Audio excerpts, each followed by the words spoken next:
Hello, everybody, and welcome back to another episode of Open Hearts, the end of your week D&D campaign. Tonight is episode 88, and we are a little late starting up because of the miracle of life that happened. My darling cousin and player of Spark, Finn, uh, just welcomed some baby chickens into the world. Hatched today. Welcome into the world, Joyce Jorts and Bell Bottoms.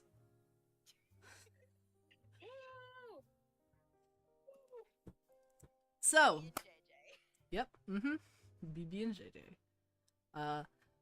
As I said, tonight is episode 88. If you all remember where we left off with last session, you guys finally,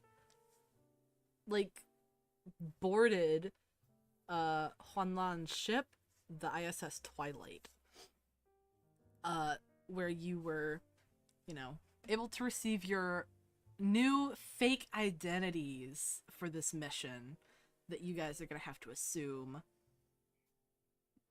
And you guys did a little bit of exploring around the ship. Kalina, you kind of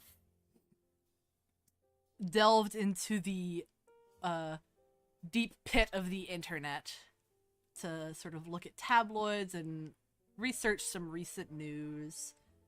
The merry band of mercenaries went off to go eat fruit and do other silly things, like go to the bar and use magic tricks to fool drunk people into giving up their drinks. Kalina flirted with some people to try to get more information, and she did. And if you remember, you kind of left off. You were wanting to go to Verbena to ask her some questions as well.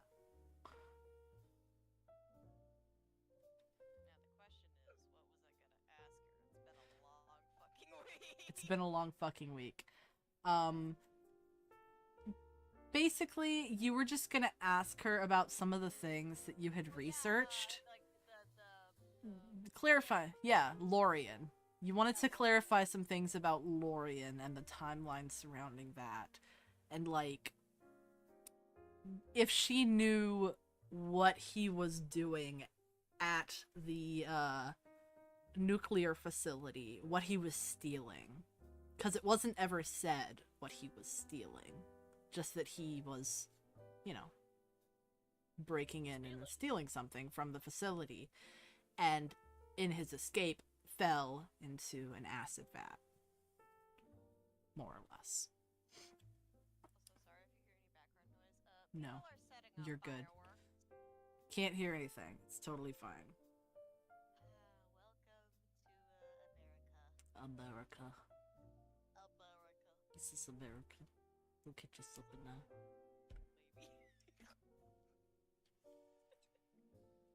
Yeah.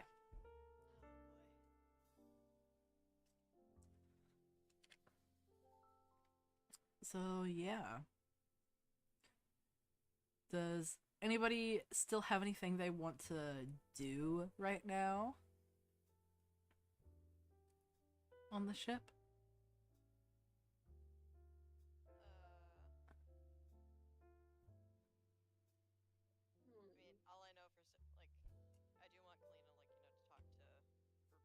Mm-hmm.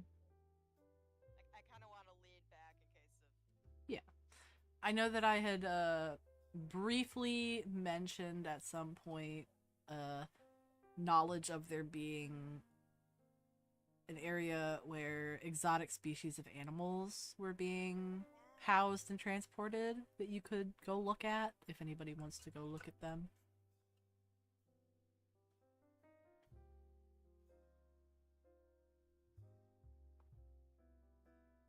When I get an off chance, can I speak to the Chimera?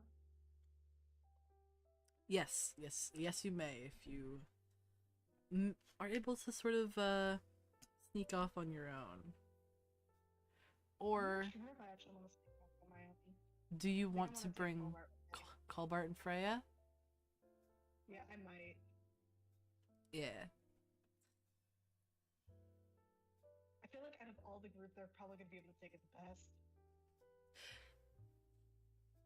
We shall see. Alright, so, I mean, currently you guys are still in the bar area. Kalina has, like, left that area now, but, you guys were still there, I believe? We actually moved to the garden. Oh yeah, you guys did, and Freya got some, french fries. Yeah, french fries and Waffle waffles. fries. Yeah. I want. Yeah, so you guys are currently in the greenhouse. And Spark, you know that the greenhouse is fairly close to the exotic enclosures. Yeah, so I think Spark's going to look over at Holbart and Freya is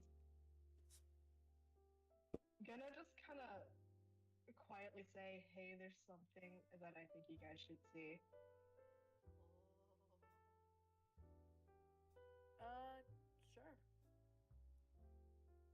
Freya nods through waffle fries in their mouth. It's just like, okay. And they're gonna. Sorry, I'm just having imagery of waffle fries. Well, just mouthful waffle fries. Imagine waffle fries.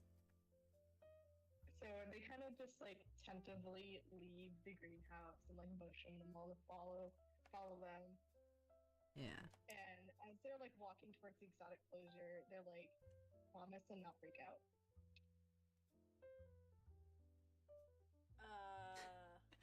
Freya's like half paying attention, so they're like, mm-hmm.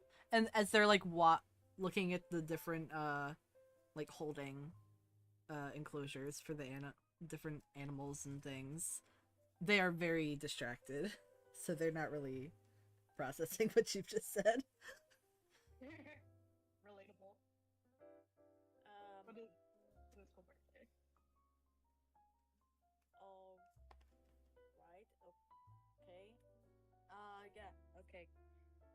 And I noticed that Freya's distracted, right? Yeah. Freya's like face pressed to a small tank that has a very like strange looking amphibian creature in it that's like doing deep croaks at them. Wobble. Right. Wobble. I'm gonna go to Freya and pat her head and it's like, hey, you might wanna pay attention. Okay, sorry. They like swallow their waffle fries and put them away. They're like, Yeah. business time. Put away the waffles. Yeah.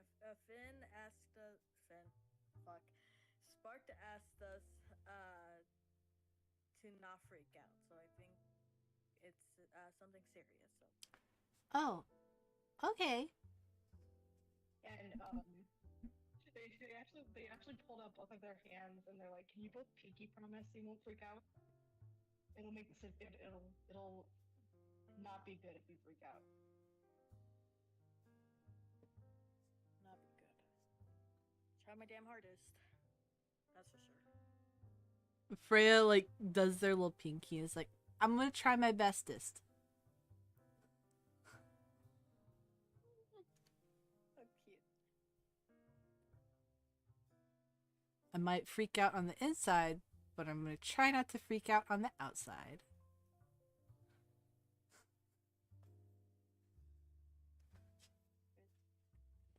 They said they needed it. Oof, headphones slide. Oof. Headphone moment, headphone moment. They just do that sometimes. Sad. Yeah.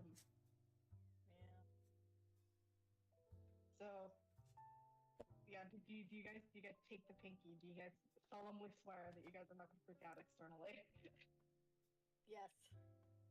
Alright. So they're gonna lead them to the chimera cage, and as they're walking over there, they're gonna cast Feed the Animals again. Okay. and implore Colbert to do the same because I'm pretty sure he has a spell. Yeah. And Freya can just speak with animals normally. I'm pretty sure if you don't have speak with animals, I'm gonna. I can speak with. I think I can speak with animals when I'm a bird. Hmm. Yeah, that's your opinion on that. Yeah.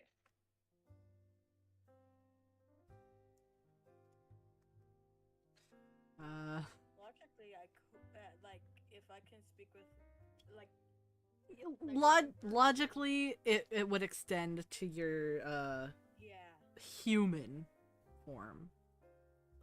Large air quotes over human. So like, I'm gonna say that like yes. Okay. Alright, I just didn't know whether that. You should be able to do that, Colbert. Alright then, yeah, then I'll cast speak with animals. Yeah. All right. So now everybody in the party can speak with animals, and now you can. All of you can just sort of hear like the faint chatter of the other animals in their enclosures as well. So like you know. Wait, so are we all there? No, just by you all, I mean the three of them.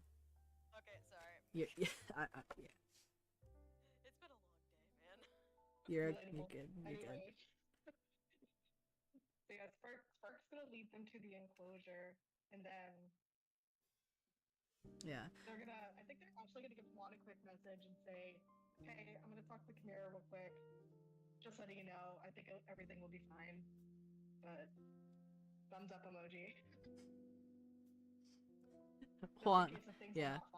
Juan sends back a noted thank you. Okay, and then they get to the door and they're like, "Okay, guys, you ready?" Sure, yeah. I guess so. And they're gonna open the door quietly, not to scare Feninosity. Yeah. And then they're gonna say, "Hey, I got some friends." So what you guys see is what looks like a large sort of silvery gray, like a creature curled up with its back face to you, and when Spark speaks, it sort of like makes a little, like a, you know, when a cat realizes, it's like, but like really deep and rumbly, far deeper. And you hear like a little chuffing, and a head sort of like comes up, and then it like turns around, and it says, "Oh, hello again." And you all are well, I'm gonna say mostly Freya and Colbert. The two of you are immediately like, you get this sense of familiarity and also like slight dread. Just like this sinking feeling of realization in the pit of your stomach when you hear two voices coming from one mouth at the same time.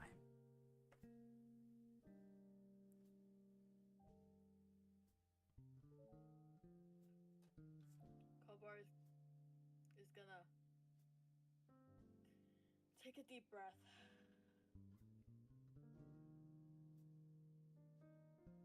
How's Freya doing? Freya is like, their ears are like pinned back, and their eyes are like wide and dilated, and they're a little bit poofed up, but they're trying to be very, very brave and stand strong. Does Spark notice this? I imagine that you probably would, because you kind of like see the poofage from Freya. Yeah. So I'm gonna turn to Freya and be like, "If you don't want to stay in here, it's fine. I was able to talk to them the last time I was up here, and they really, really wanted to talk to you guys. Figured doing it in small groups may be less overwhelming for both parties." Yeah. At your reassurance, their ears sort of like relax a little bit, and their fur kind of just,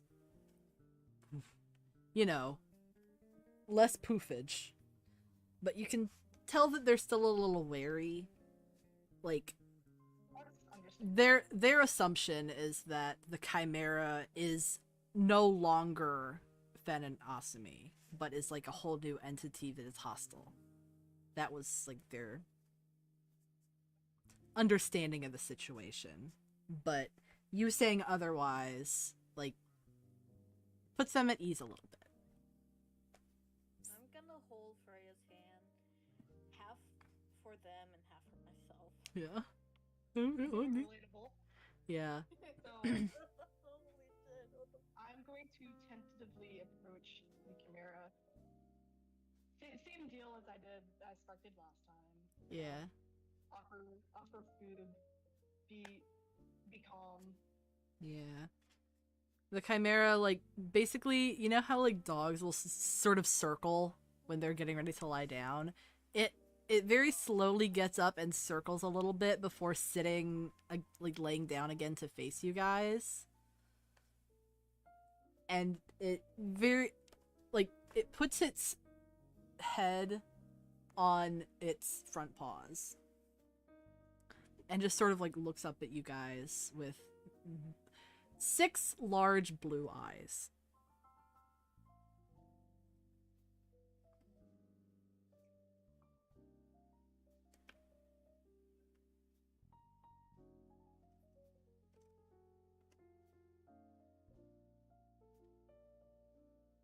The headphone moment. Headphone moment. Headphone moment. Yeah. But, Albart does not know what to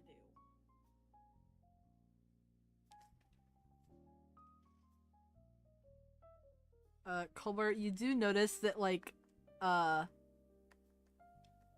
Chimera's tail is, like, wagging a little bit.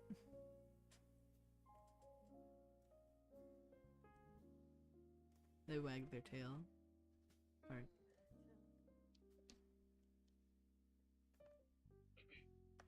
They're trying not to scare you. You hear nothing? Yeah, sorry. Cool. All Gucci. Big swag. Cobra's gonna take a step forward. Yeah. He wants to say something, but there's no words coming. Freya's gonna, like, move with you.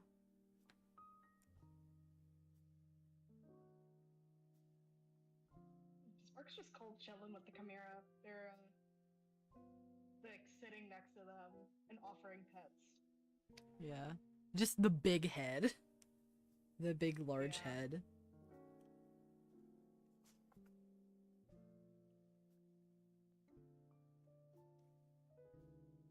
It's kind of just waiting for you guys to, get close enough so that so you can make contact. Yeah. Cobra is gonna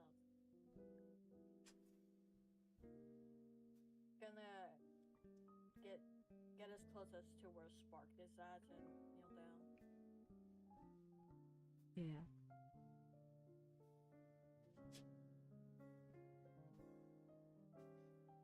And I think Spark's gonna send a message basically saying what they said to Freya, like, if you don't want to be here, it's fine. It's, the big experience, so. Mm-hmm.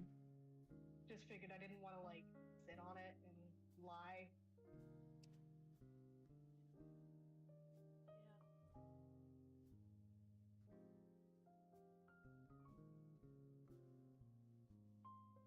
There's now tears in Colbert's eyes. It's just there's so many emotions.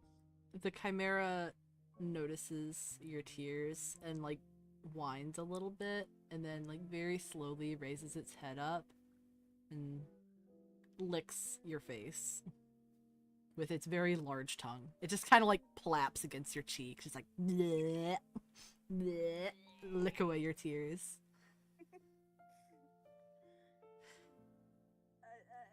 I hug. Yeah. Freya takes that as their cue to immediately like throw their whole body against the Chimera's torso and just sink into the fur. And it sort of like wraps its big long snoot around you. It's like a boar's voice snout. Let me do it for you.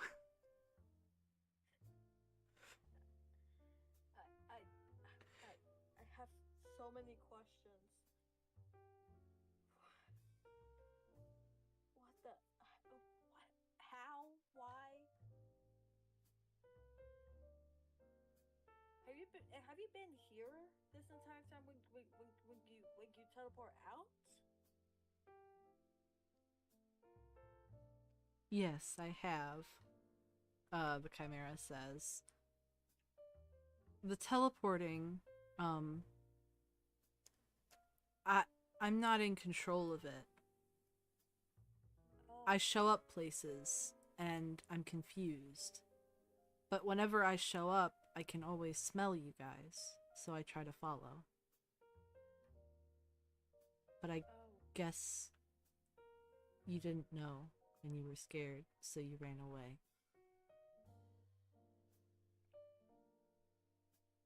It's okay.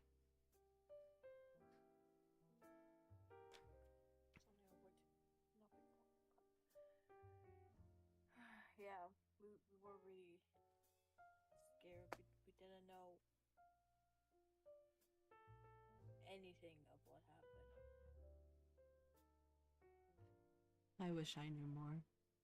It says, and just sort of like rubs its head up against you.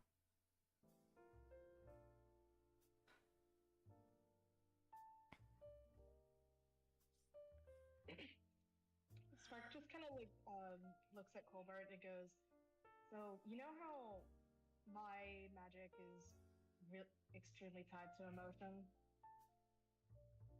Yeah. Basically the same thing."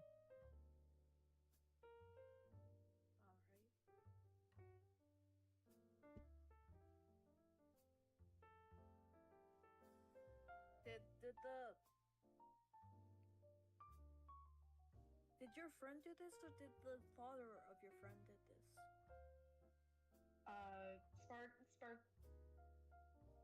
Spark replies with that it was not Juan's doing, and that, you know, it was his father. Okay. Spark thinks that the reason why that's all started was because it, like, the magic was leached, almost. And they're like kind of trying their best to explain. Leached. Magic was leached. Yeah. So like, you see that they don't think it's intentional for the Chimera to be able to do that. Oh. But it does.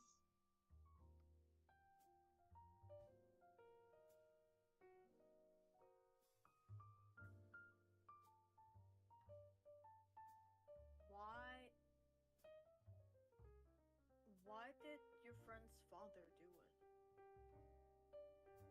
Did I get an answer to that? I cannot remember. I don't remember if... Did. Yeah, I don't think Juan knows.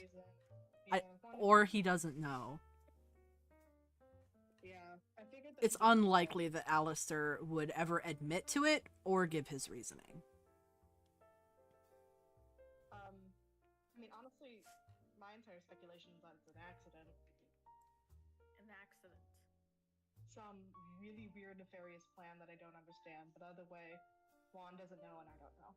And, of course, I don't think Ben and Asumi know either.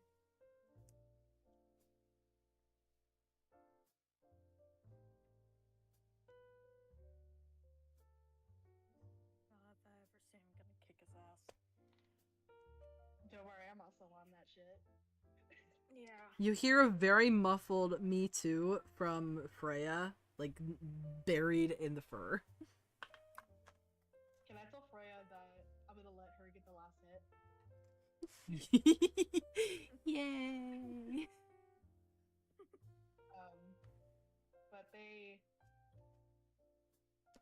kind of pause and go, we should probably tell the others, but I'm not sure how they'll react, especially Tagok. Love her, but you know. Yeah, I think I know with Kalina and Clement. I think we should tell them first. Explain to them that uh do you guys go by one name, or I turn to the Chimera, or you hold on, what is your whole deal mentally with this shit? We feel like two people in one body, but our thoughts are separate, but we control simultaneously. The control of this form is harmonious, but our thoughts are not.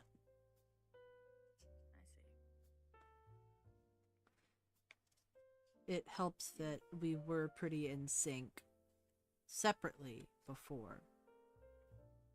However. Do you guys go by a different name, or? We don't know. That's alright. Well, Our guys said they want help picking out a cool name. a cool system name. Yeah, because they're like, man, I picked out my name. I can help. Yeah.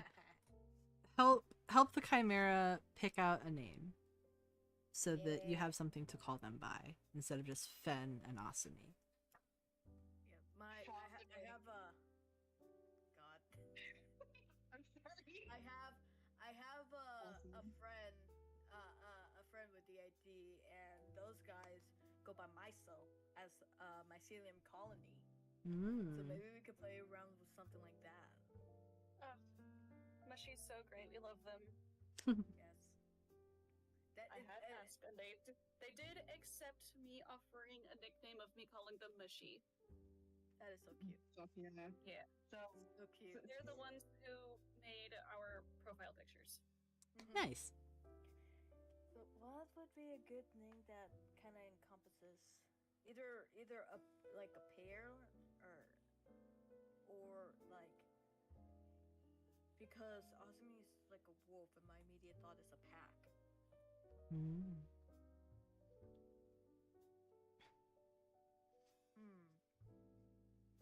Freya's not good with words.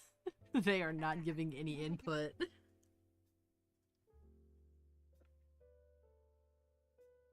Dolly, do not slap the window. Ah. Do not. Slaps your window, slaps your window, slaps your window. Slaps your window. Asumi and Fen. What about a Jiro? That means two. Oh. So? How do we spell that, friend? AIJIRO. AIJIRO.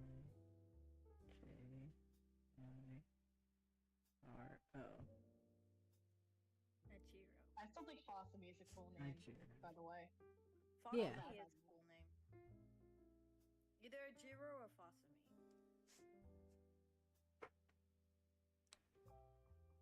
So, yeah, I guess it's up to the Chimera. These are two suggestions, and of course, if they have any other suggestions, it is their name. Spark also asked what pronouns do they prefer. Oh, yeah. The Chimera says they, them. Hell yeah. I am They, two them, people. holidays. I am two bitches, therefore they, them. Naps up the Chimera. I'm sorry. What's good, my G? Or my G's, rather. Yeah. I think the Chimera is going to go with Ajiro. Awesome. Ajiro. And then Yuji. once that's sorted, they are now gonna ask Ajiro if they are comfortable meeting some more of the group, or are they done for the day? They sort of like nod their head and they say, I'm okay with meeting the others. I just don't want them to be scared. Only if they're okay. Yeah, of course. I think Kalina and Clement would probably be best. Yeah, that's what I was gonna say. Get those bitches up in here, and then we can go from there. Mm-hmm. Yeah. Should we bring in the Snake Bros as well? I mean, they have to accompany Kalina everywhere, so... I mean, they have to, so they're going. They have to accompany Kalina. I forget that. Oh, that means Kane's gonna come too. Okay. Oh my god. Yeah. He can handle it. He can handle it hard. I'm gonna DM Kalina and be like, hey girly pop. Yeah. Meet me somewhere. It's important. Importante. Importante. Importante. At this point, like, Kalina's, like, you know, like, still in her room. Like, she's probably just, like, Lounging about. Yeah, lounging and venting to Kane and Chatu and Yoka about the whole situation. Like, with her, it's like, why did I even, like, try the seduction method? There were 2 other women right there. I could have just done that.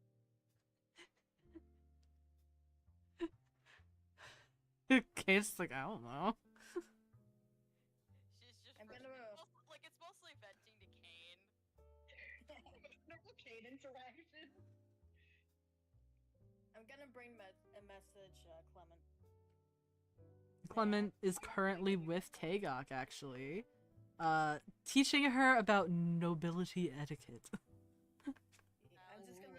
on her head. I'm just gonna say that, hey, can you meet up with Kalina? I need both of you guys. Well, yeah, I need both of you guys. If Kalina doesn't respond to the first message, Spark eventually just keeps going, Kalina. Mum, mother, mummy. Until they get a response. Yeah. That is Clement asks, he says, I'm with Tagok right now. Should I bring her as well? No.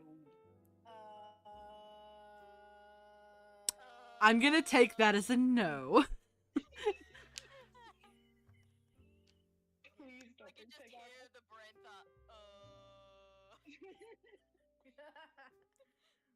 thought, Tagok. This is kind of a leader. We need the leaders involved first. Yeah. I think. Mm-hmm.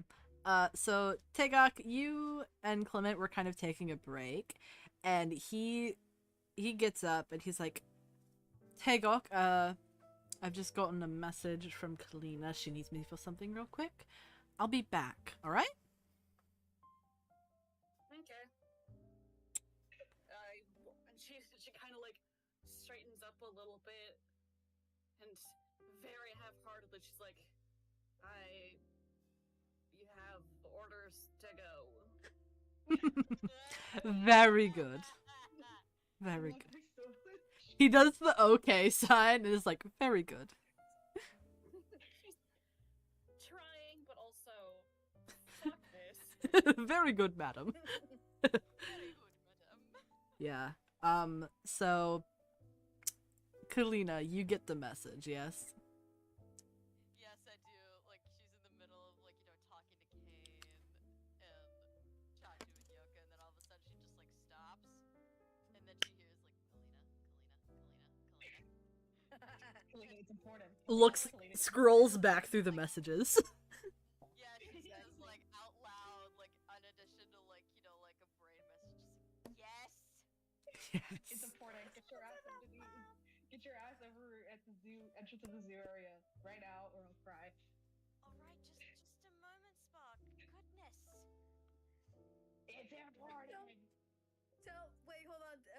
Spark, tell her to meet up with Clement. I sent Clement over to her. Oh, right. Yes, meet up with Clement first and then go to the entrance of the exotic animal area. I'll be meeting you there. All right. And then Spark's gonna look at the rest of the group and be like, okay, I am gonna go meet them, and then I'm gonna give them the same spiel. I assume you guys are good. I think it would be helpful for us to be here already. Yeah. Don't blow anything up. I'm looking at you, Freya. I'm not gonna blow anything up. And then they gently nudge the Chimera, and then just I need to get up. They kind of like move a little bit, move their head off of you. I imagine that your legs were trapped under their head. That's what I was assuming. They get up, they dust off their pants, and then they are going to walk towards the entrance to meet them. Yeah. Okay, so Kalina, you are on your way towards it, and you're keeping an eye out for Clement, and you see him like lightly jogging down the hall towards you. And he comes up and he's like, "Hey, I'm assuming you got the message from, you know, the others?" Yes, I did. I wonder what this is about. I was told not to bring Tagok, which is odd.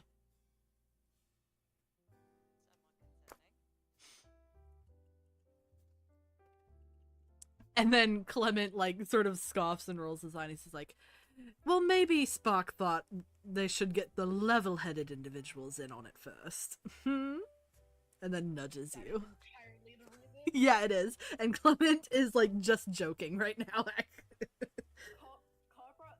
did say we kind of need the leaders to know first.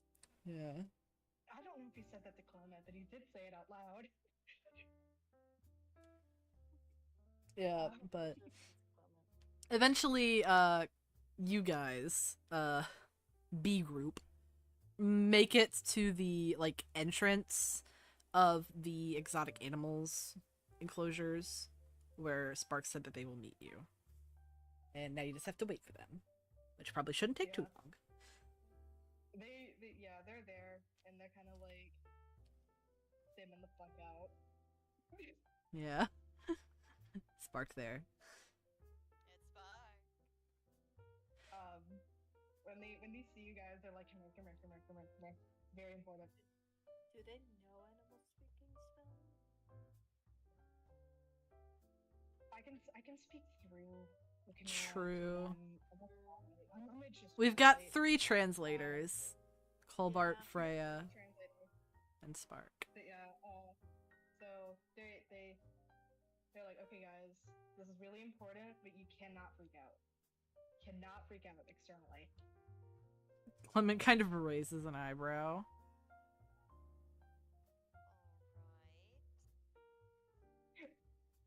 And then She kind of looks back at Chatu and Yoka specifically, because like they're supposed to be her bodyguards, so she's just like it's kind of like a glance back, just like, okay, so if anything happens, they'll take care of it. They sort of look at each other and then look at you, and then they're like, okay. I actually point a finger at both of them and go, don't. You will make it worse. Alright. Something stupid. Okay. Remain calm. Got it. Okay. Does everybody pinky promise? And they're holding out their pinkies again. Pinkies. Kalina does so, albeit like she just like she sees Spark hold out their pinky, and she kind of like flexes her hand a bit, like holds her hand up a bit, like flexes it, just like all right. This is the second time you've given Spark a pinky promise. You know how important they are to them. Yeah, true. Yeah. And then like she does the pinky promise. Yeah. But if it's a pinky promise, you know it's important. Yeah, they're like, if you go back on a pinky promise, my trust will be permanently damaged. Anyway, and then they're gonna send a message to Colbart and be like, moving in. En route to your position. They're coming. En route to your position. And then, yeah, they're gonna do the same thing. Lead them to the area. carefully open the door and then say, okay, don't be like super boisterous or anything. Just be chill. Yeah. And they let them in. So Spark like steps out of the way of the door and you kind of like look in and you see Colbart and Freya sort of sitting next to this large creature.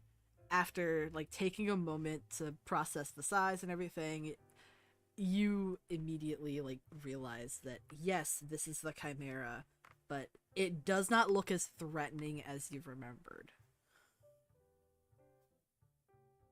And it just kind of like got its head in Colbart's lap right now.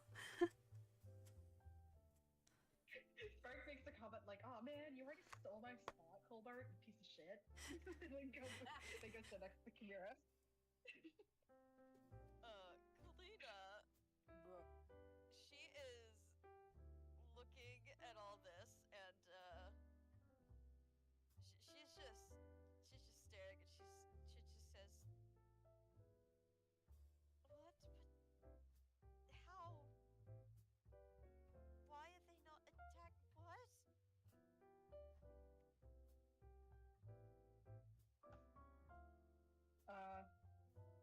I'm assuming you want me to do the explaining this time because Chimera cannot really talk. Yeah. Ajiro cannot do it. Ajiro cannot communicate effectively to Kalina and Clement and the others. Yeah. Spark is like, well, they never really were aggressive. They were just scared. So they don't really know what's going on. They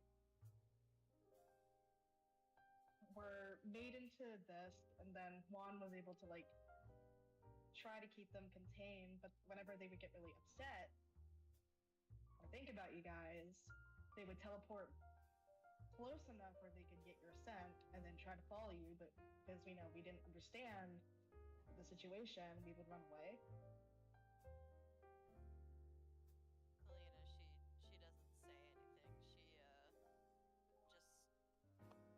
just slowly starts taking steps forward, and she says,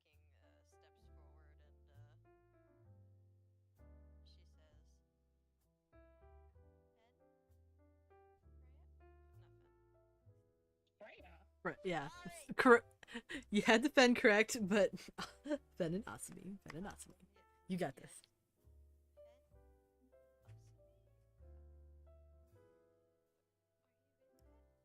It makes like a little puppy whine, but it's like real deep, and it lifts its head up and basically like presses its big long nose directly into your stomach and sniffs. It is them. Colbart says. Yeah. Do you prefer the name Ajiro now?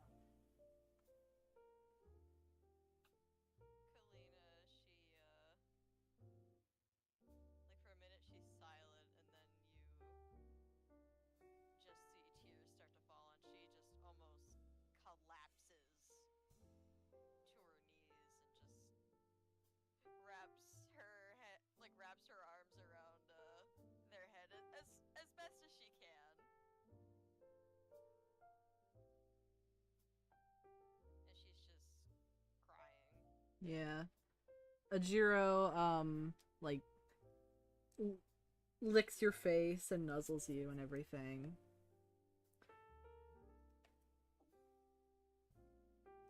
You know, big, large dog creature. Heart. Yeah. Mm-hmm. Heart?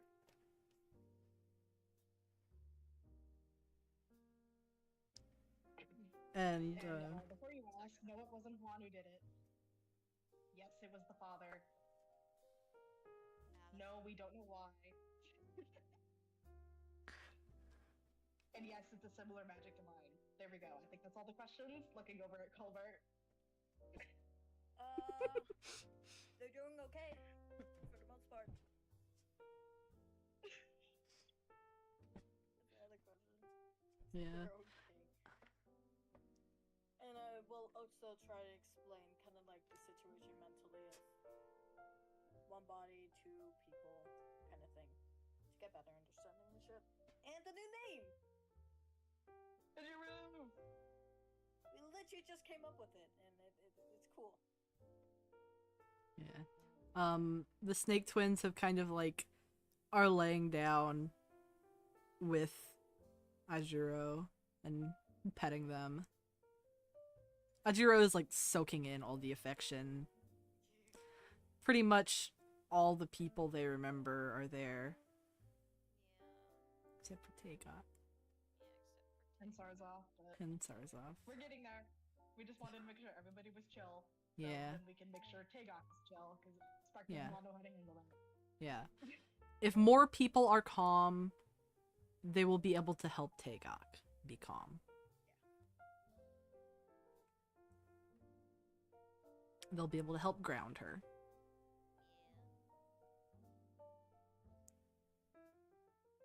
I should approach that. Talk to her beforehand, tell them all the details. Perhaps, Then yes. introduce. Now we should bring Ajiro over to the room. I'm not saying that. I'm saying that out of character. Yeah. Maybe you should sort of breach to her, like, we have found more things out about the Chimera. Yeah. And then say, we also have something to show you after the explanation, and then go to her.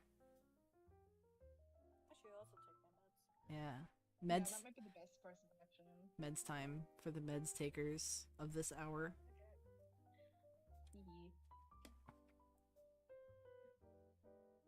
Yeah, so Clement is also just kind of like stroking Ajiro.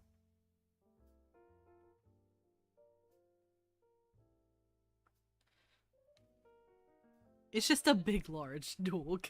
Big large dog that's a little bit fucked up. Yeah, Kalina's just looking them all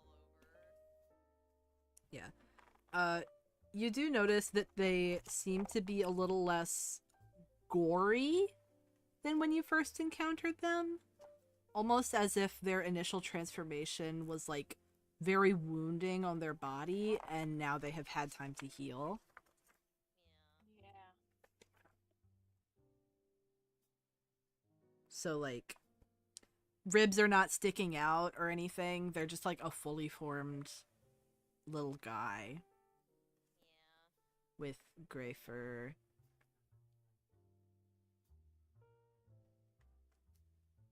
And scrunkly little toes.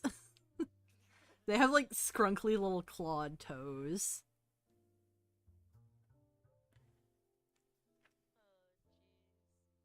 Oh, jeez. Oh, yeah. Also Anastasius. Yeah, Anastasius as well. So I think Anastasius and Sarzov, get them over here next, and then Tagok, Yeah. the final Take, like, person. Final one. Yeah, bring everybody in stages. Spark is gonna DM Anastasius and do the same thing. Anastasius, Anastasius, Anastasius, Anastasius. And meanwhile, Colbert's just like, Sarzov. Hey, Sarzov. Anastasius just pings Spark back with a like sort of picture. A what? Like and I was He has a reference image for what he sends back. Hilarious. Boo. He has an image. Boo. I sent it in Teehee. Oh my god. I kind of said something like that. Yeah. And they're like, hey, it's really important. I'm gonna need you to meet up with Sarzov and then get your white boy ass over to the entrance of the zoo area. Alright. Well, guys, you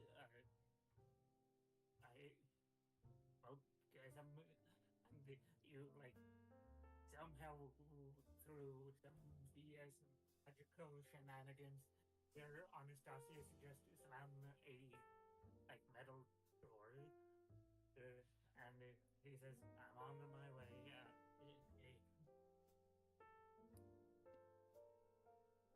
Hell yeah. We were doing this one more, second to last time, where it's just Spark doing the introduction. And then Kalina's probably gonna have to do the one with Tagok because, Yeah. it's Kalina. Kalina and Clement go to get Tagok and they're like, hey girl. Hey girl, hey. So Anastasius, you meet up with Sarzoth and he's like, do you have any idea what the fuck's going on? Anastasius just replies verbally in common, just saying, no, I have not the faintest idea what what's going on. And the already very messy fun that Anastasius had on gets even messier somehow. Like, getting more stereotypical mechanic, but he signs district worse. He under his breath, in a way, he signs in draconic.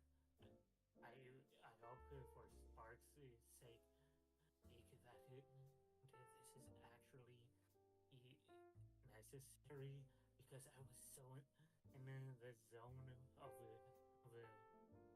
doing making things better with that making or that power armor. Don't worry, Anastasia, it's very fucking important. Yeah. And just to note, probably the obvious, but Anastasia is one of those like, if he's in the zone, it can get annoyed, not, but he will forgive if it's actually important.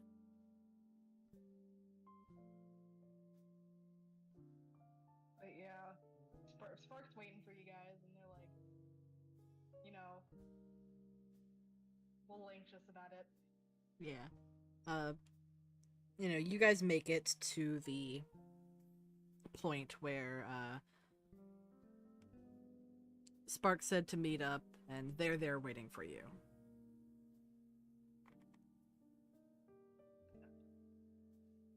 Righty. How can I help you? Okay, I will say this is probably the second time you've seen this expression on their face, because, this is a very fucking serious matter. But they're like, okay, so you guys cannot freak out, okay? You promise? I promise to try. I do not promise that I'll succeed. Fair enough, so no pinky promise for you. Sarzoth, do you promise? Yeah, I guess. And then he's just like so nonchalant about it. Just like, yeah, okay. And pinky promises. Pinky promises. I can't believe you nonchalantly did pinky promises. Damn. But they're gonna, do the same spiel again. Lead them to the room. Yeah. Let them in. Oh yeah.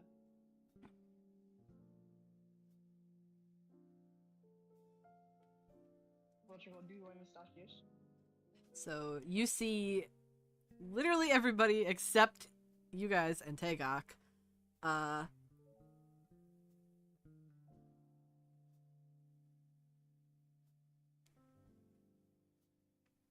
Just hanging around. With, a Chimera. Yeah.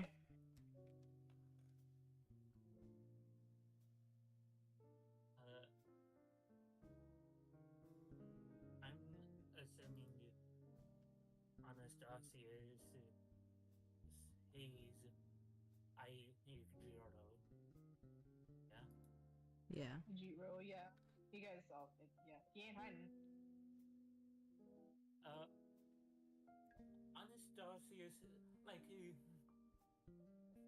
trying his best not to freak out, but you can see like his hands flying as he's trying to like get his mind to slow down as he signs intraconic.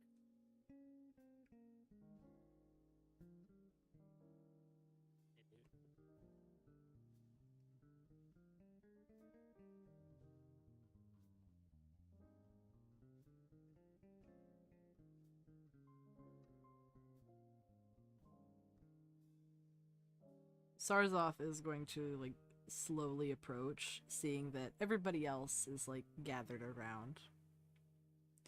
And he's gonna sort of just sit down, start patting Ajiro's head.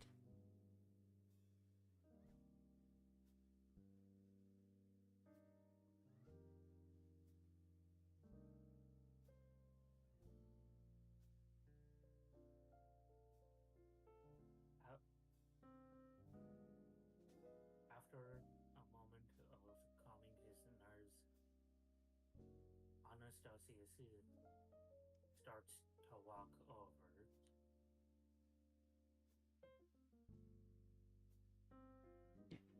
You can see their tail like wagging.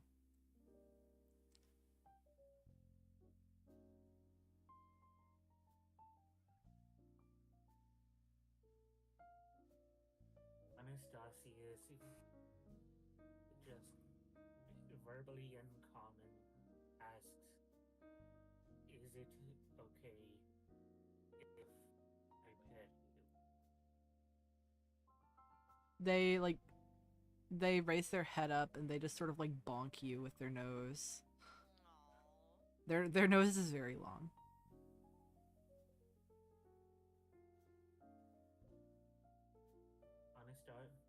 Anastasius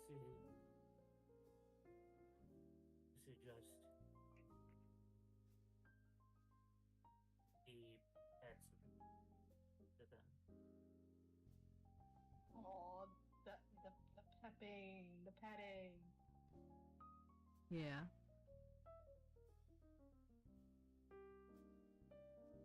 Ajiro is just very content right now with everybody loving on them.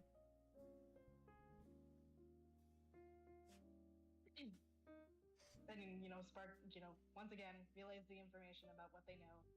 They're like, yeah, it's not much, unfortunately. It really fucking sucks, but hopefully we can get more information.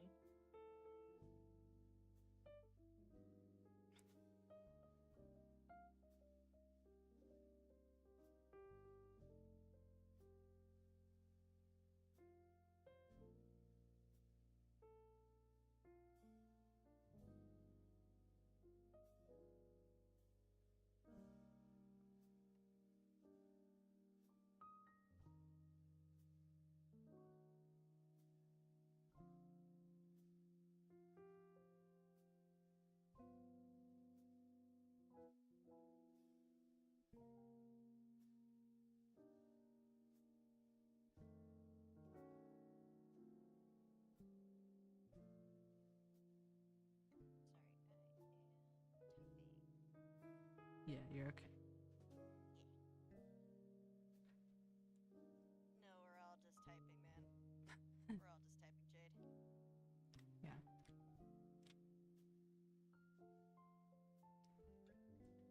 But yeah, this is just kind of a quiet moment where you guys are just sort of absorbing what is happening currently and trying to, take everything in.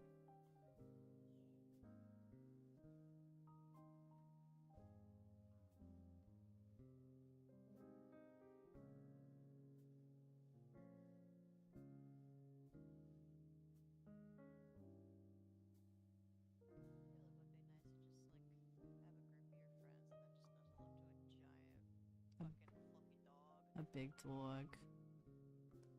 Imagine, The like Strong what's, like, the dog. puppiest dog out there? Tibetan Mastiff.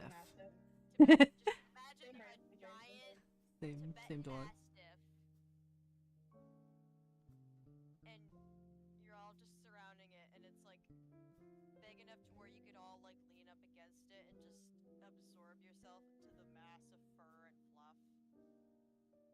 Yeah. Vibes, man. It's like Vibes. a giant pillow. Mhm. I think we could all use that right about now, honestly. Yeah. Can Spark just lay directly on top of Ajiro? Yes, Ajiro is rather large. And you are small. They're like, fuck it, guys. I'm getting the best spot, actually.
Yeah, I kind of wanted to do that last.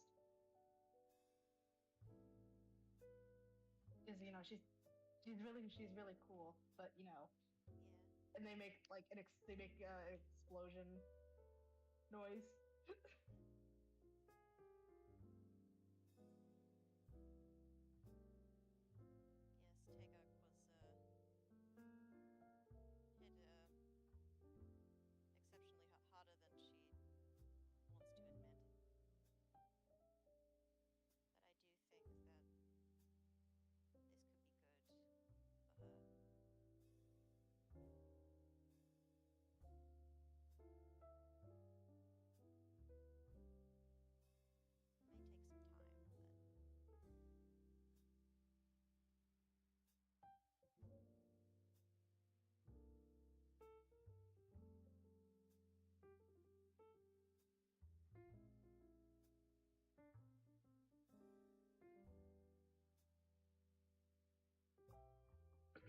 We can also just wait until the morning.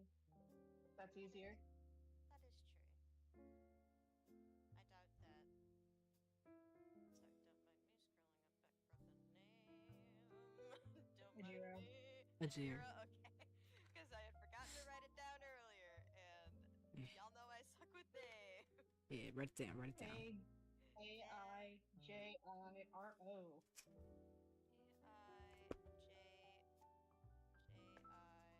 Why did I write a G? Because it had been written as G earlier.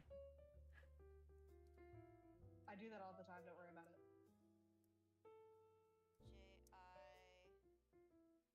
Okay. Baller. But yeah, Kalina, she says, I doubt Ajiro is going to be going anywhere anytime soon. Hopefully. Nah, we're gonna go out into the void. Kalina just gives Spark just a look of just like, bro, not now. Try to lighten the mood, okay? Can't do this serious shit. And it's like everything they say is slightly muffled. In the fur. Just, like, lays down. You can see like the top of their head, more or less. You're a really good pillow, by the way.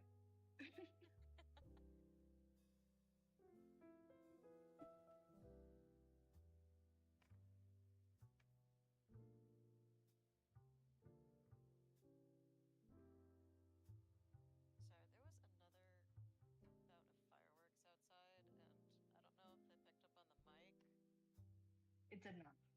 Okay. Yeah, and also I can hear my brother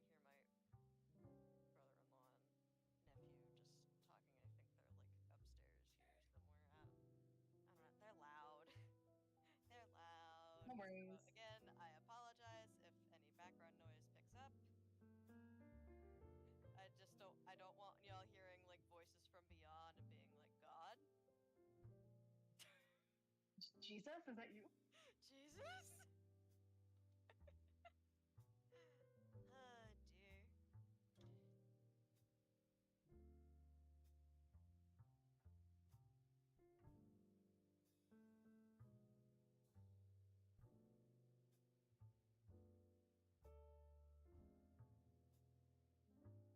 Alright, so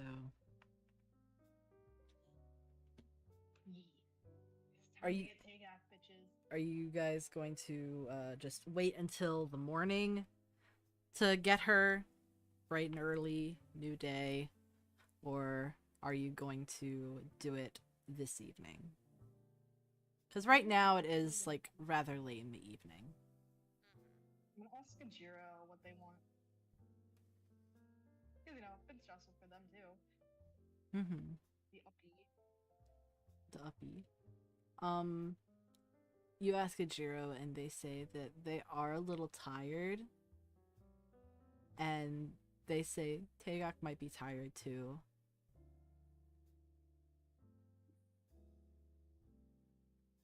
Alright, yeah. So Spark's gonna relay that information to the people who do not have the ability to speak to animals. Yeah. And then they're gonna get off Ajiro, give them one last head pat, and say, yeah, I'm pooped anyway. Yeah. Yes, it has been. Not pooped my pants, though. Fuck!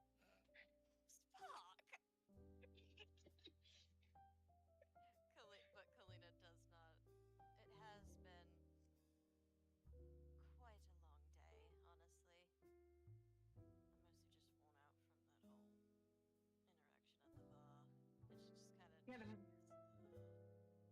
was like at least 2 other hot women there. Why the hell did he talk to them? I know! Do you have any idea how much I regret that? Like, just talking to the women would have been so much easier because, you know, gal code. But no.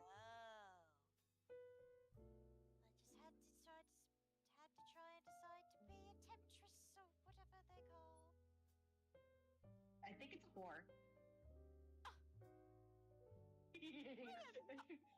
Clement, are you hearing this? He picks his head up from the fur and he's like, hmm? Huh? Did he not hear? He actually didn't. And they're like, okay, just looks crazy like asses. Kalina just looks like Clement just says, Spock just called me a whore. Spock, don't do that. Aw.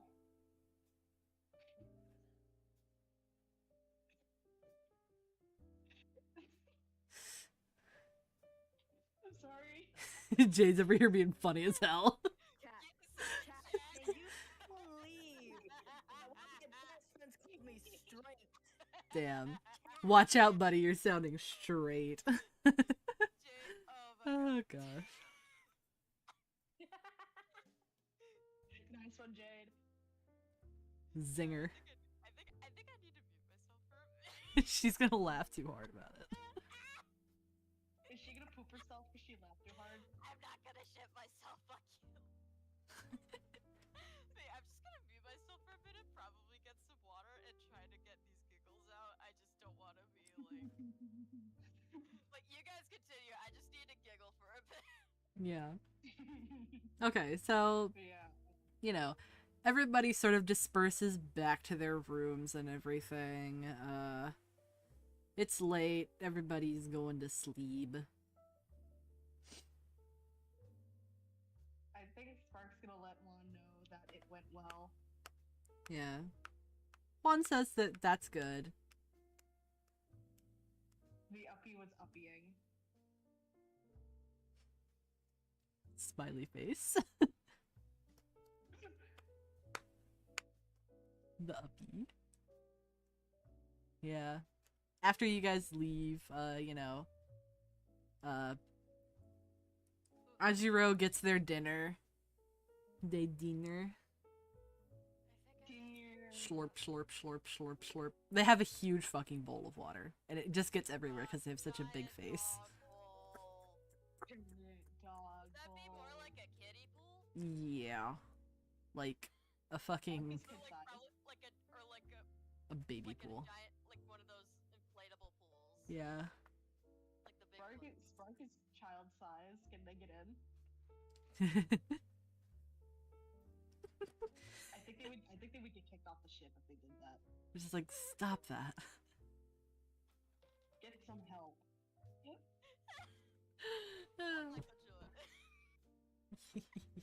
Somebody get Spark a kiddie pool. You do have a master like bathroom, so you sit in your tub. Dude, they're gonna go do that, actually. Falls asleep in the tub with a glass of wine. That is entirely their plan. Making your father proud. Yeah. So, the next morning, you wake up, and, you sort of get to experience what early morning is like on the ship. It's not too different from the rest of the time, because there is no sun cycle. It's just that in the evenings, you realize that, the lights sort of change tone. They become it becomes warm light in the evenings, so that, like, the blue light isn't messing with, like, your ability to sleep. And then it's more like neutral and cool lighting that's a little bit brighter during the day, like the working hours. Okay. They gotta put you on that nighttime lights after a certain time. Of course.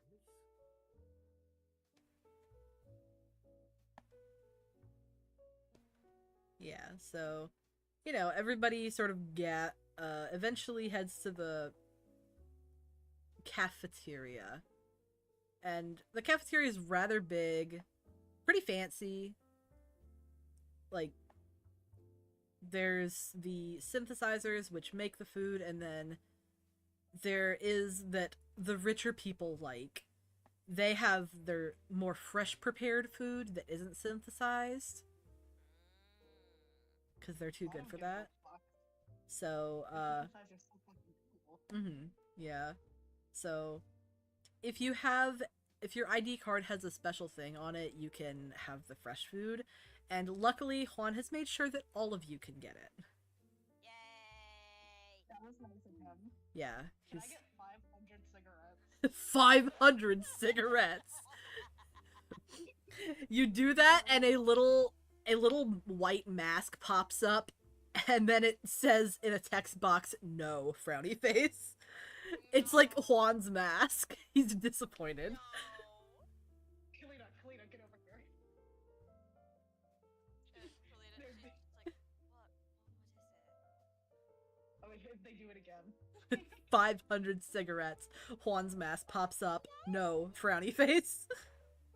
This time it's an Angie, like the little Angie face. Yeah. Does it change every time I say it? Yeah, if you do it more, it just gets increasingly frustrated at you. Does Spot know that Spark's doing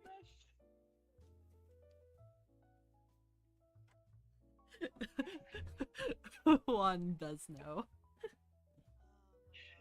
I think it's probably tell by the tone of voice than doing it just to see if the machine will do it. Yeah. No intentional smoking. Oh, jeez. Eventually the machine stops responding to you. It's not even, like, processing your thing anymore. Yeah. It's like, nope. Won't acknowledge that. But I guess I should wait for it to reset. Yeah. But you can go over to, like, the cafe line, if you will, to get your fancy foods. Yeah, they're gonna do that. Especially the fresh apples from the tree that technically he's not allowed to have on the ship, but he does. Yes, I mean, what people don't know won't hurt them. His dad's kind of fucking sugar baby, so you know. It don't matter.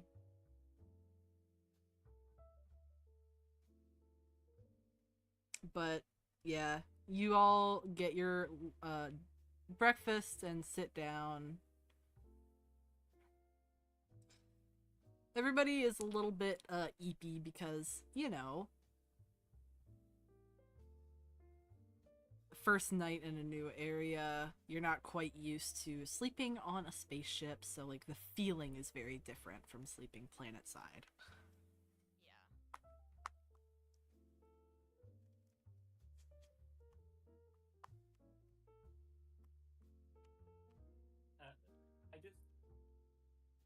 I just want to know, on Anastasius, is it just eating a giant ass breakfast burrito? Yes.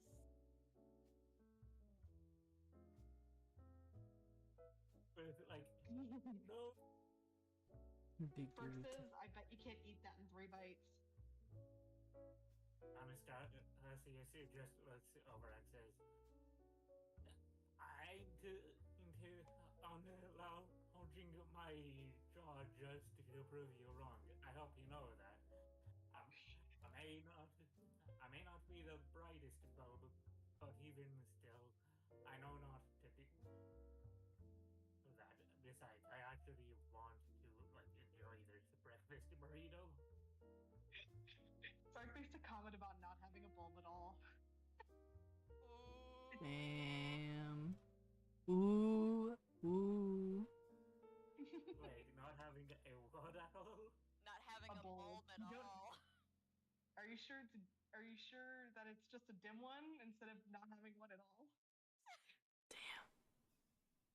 Anastasius just responds by saying, I'm pretty sure to this point it's turned from a regular Vera bulb to a bulb with glowing seaweed in it.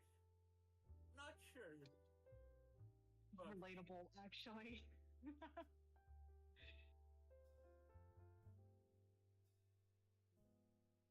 may I get the spelling of Vera, please?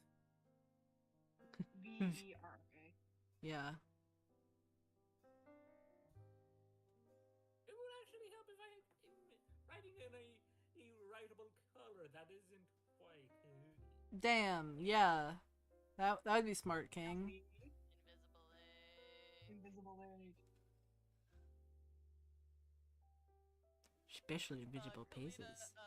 She's actually keeping an eye out for that guy, solely so she, the guy that she like got the information out of, solely so she can avoid him. Yeah. She just hopes that he doesn't remember shit. You don't see him, but you do see his servant, and he takes like basically a huge fucking platter and like walks out of the cafeteria.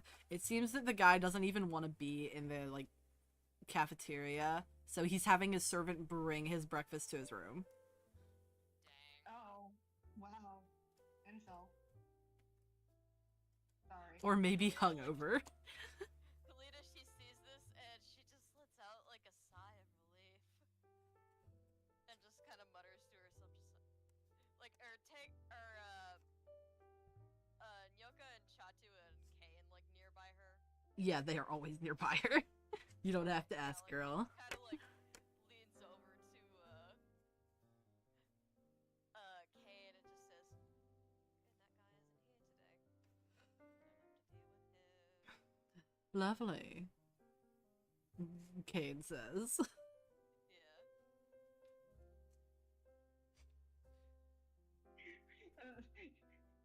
Spark goes over to Kalita again and says, you should flirt with a woman 10 times hotter than that guy and then make him feel really bad.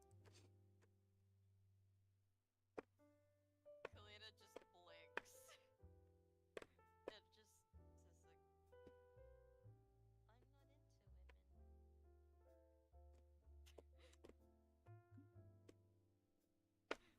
I'm not into women. The question flew over her head. Kalina's a little bit autism. Spark is just like, no. You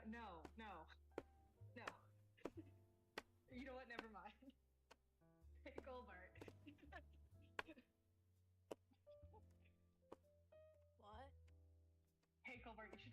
synthesizers for 500 cigarettes. No.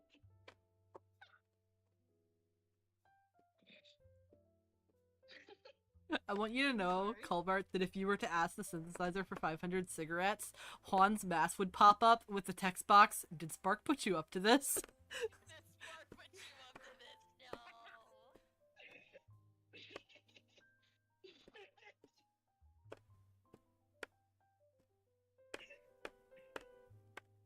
No. I'm sorry. Ooh, Eris knows my sense of humor, so. Yeah. The perks.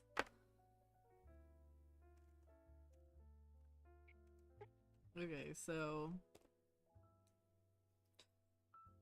Tagok is in the cafeteria with you guys. Yay. So if you want to sort of like broach the subject to her and be like, hey, after breakfast, we got something we want to talk about. Yada yada. Yeah, I think Kalina is actually going to sit next to Tagok, like, a noble conversing with a fellow noble. Oh my god. Takeout needs to be a noble. Kalina, she says, hello, may I sit here, milady? Kalina making the smuggest face at her, like, Yeah. And Tagok, she's sitting there, and you can see her just like, okay. this is bad. This is bad for my mental. Yeah, you can see that she's like struggling to like keep her like, she has posture, and she's sitting with posture, and she's like struggling to keep it up, and she's Clement is like giving you a gesture of encouragement, like, you got this. You got this, girl. She just kind of waves and she goes, of course. Thank you. And Kalina sits next to Tagok and just says, so how does being noble feel?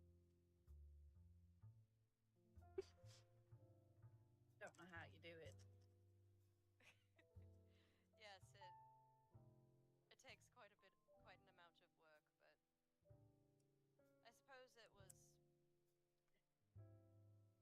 somewhat, well, not exactly easier, but I was raised in that sort of environment, and it's definitely more of an adjustment for you, given that you weren't. Mm-hmm. But hey, so far you haven't set anything on fire yet. I'll take that as a win. Don't manifest anything, Kalina. Kalina knocks on the table. It's unfortunately made of stainless steel. like she instinctively does that because like that's what she usually eats at, and then she like hears the noise and just like she just looks and just says,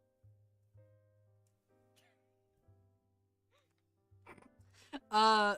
Nyoka snorts and then like tries to cover it up because he's not supposed to be laughing at his boss. And Kalina, she just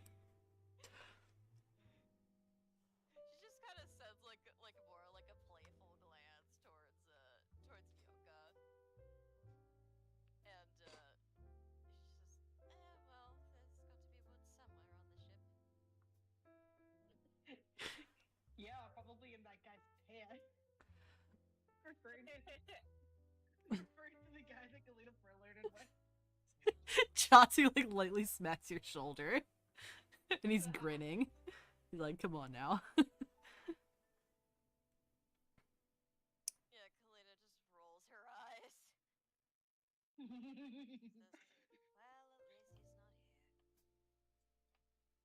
Says, well, at least he's not here. You can sneak in. You know what? I'm not gonna say it.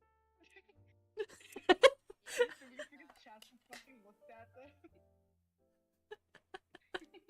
Kalina, she just laughs and just says, anyway, Tagok, there is something I did want to discuss with you.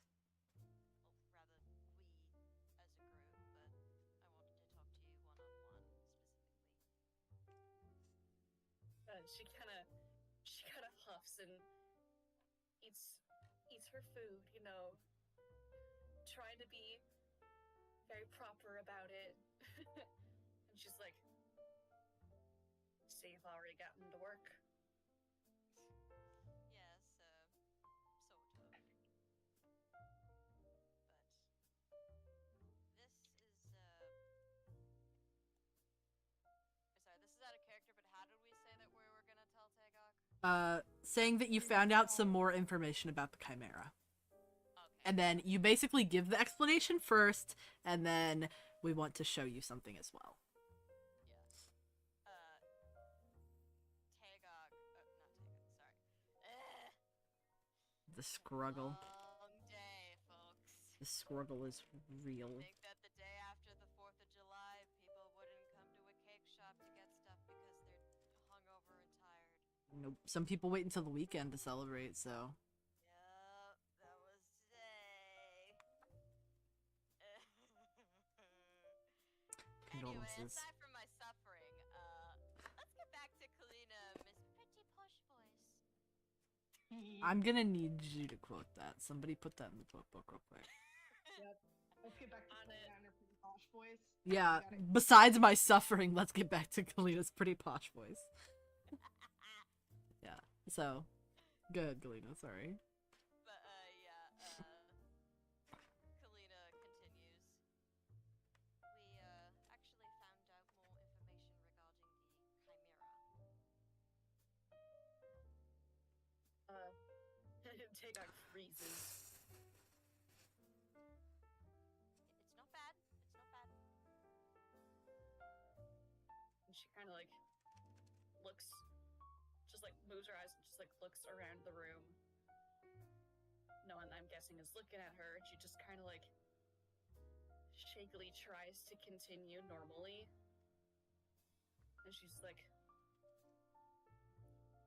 "What'd you find out?"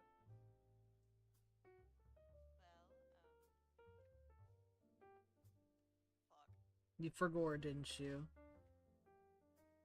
Do you want Not me to do even it? that, I just don't really know what to say. We found out who did this to the Chimera. Yeah. Why the Chimera has been following us. And we know the whereabouts. You can basically go with that. And, like, you know, elaborate further. You're good. Yeah, thank you. Kalina, she says, oh, it's a few things. We found out who exactly did this. We found out why they were following us. And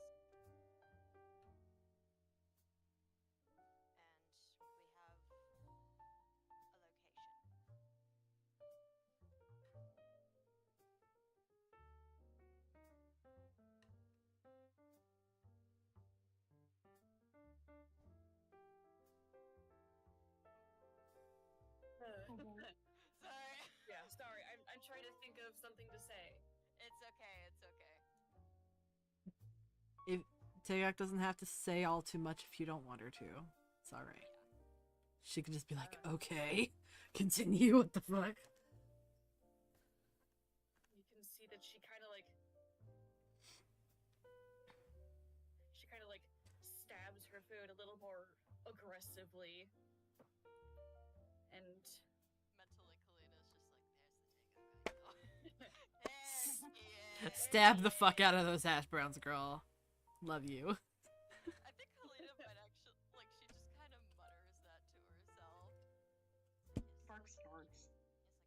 It's like, yes, stab the hash browns. There's the take. Why the...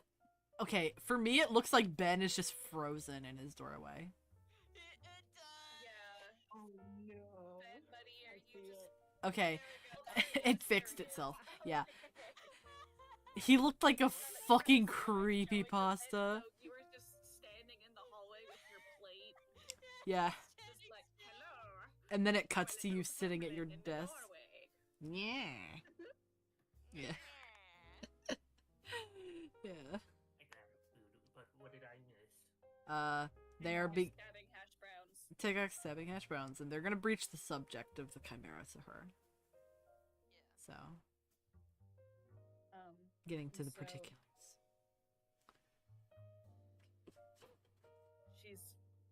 She's just like, you found it? Yes. And is it still there? As far as I know, yes. I was there. Sorry, my folks are in the background. Nah, you're good. And we know that the walls of your place are. The walls are so thin They're here. so thin. Like, you can literally hear the fridge making ice. Yeah. American construction. That's because it's literally on the opposite side of my wall. Yeah, it's literally on the opposite side of your wall. The fridge. America. Fuck yeah. Fuck yeah. Insert eagle noise here. That isn't actually an eagle, but a hawk. Yep. Okay. Yeah. What the fuck is a kilometer? Continue. We work in inches. Sorry. No, it's Don't funny. It's apologize. funny. Unfortunately, I feel like Tigok would be an America fuck yeah person. Oh, absolutely. She would be. She's the one setting off a bajillion fireworks on the 4th of July. All illegal. Yeah. You know, The person who is on the rideable lawnmower, has a revolver in hand, and is approaching a police vehicle and saying, "I have the power of God." Yeah. at least she's in cab. I'm just imagining Tagok in like Handicap redneck.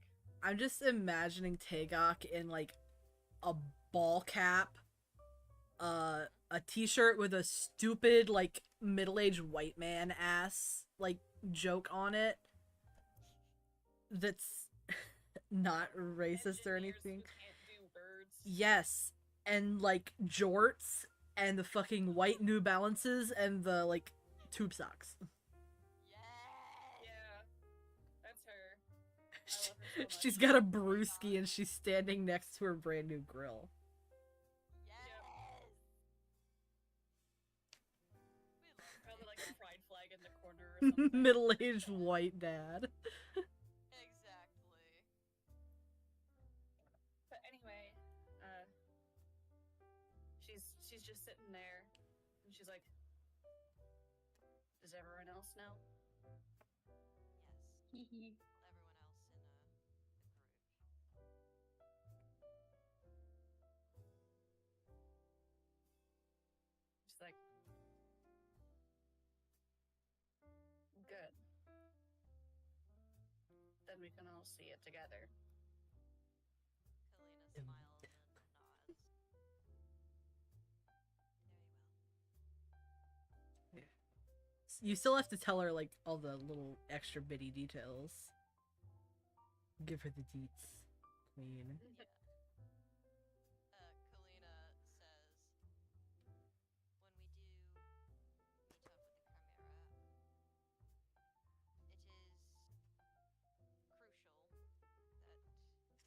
Kalina says, when we do meet up with the Chimera, it is crucial that you externally stay relatively calm. When the Chimera is stressed, then that causes them to teleport. It can't exactly control it, from what we found. And she just kind of hums. Doesn't really say much. She's moved on to stabbing the eggs. Yeah. Soon she will pick up the bacon with her bare hand and rip it. Pretty sure you're not supposed to be doing that, girly pop. She don't care. She don't care.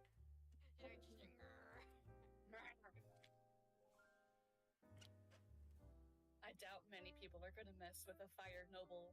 Mm-hmm. Yeah. Spark will. She's just a little butch, guys. Don't worry.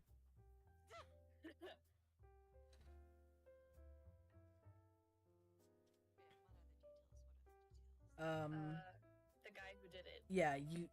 Yeah. Oh yeah, the guy who did. Yeah. Mhm. Kalina continues.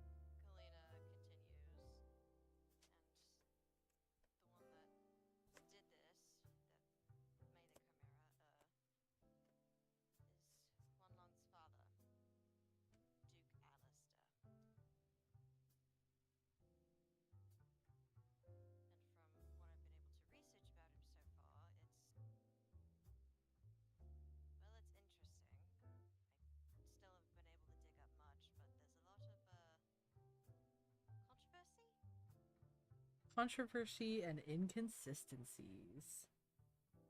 Lovely.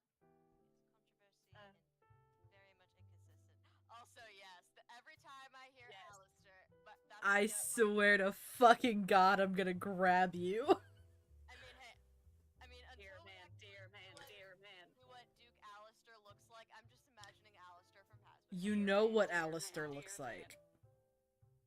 I made an art piece with him. Yeah. Yes, scroll up in campaign Yeah. art. I'll reply to it. Honestly, I'm probably still just gonna imagine Alistair. Does not help that Duke on Alistair is mad. the picture show. I replied in nothing campaign art. Yeah, it's nothing like against you or anything. It's just a force of habit. Yeah, I know. Yeah. He's much worse. Oh yeah.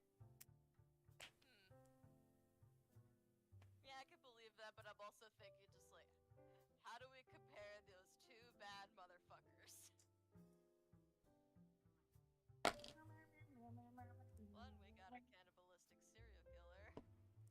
The other one's a rich person, which is infinitely worse.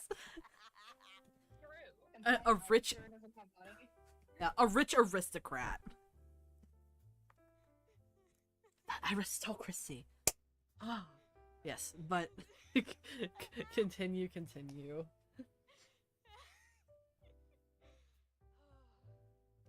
Oh, Tagog hears that the person who did it was Duke Alistair.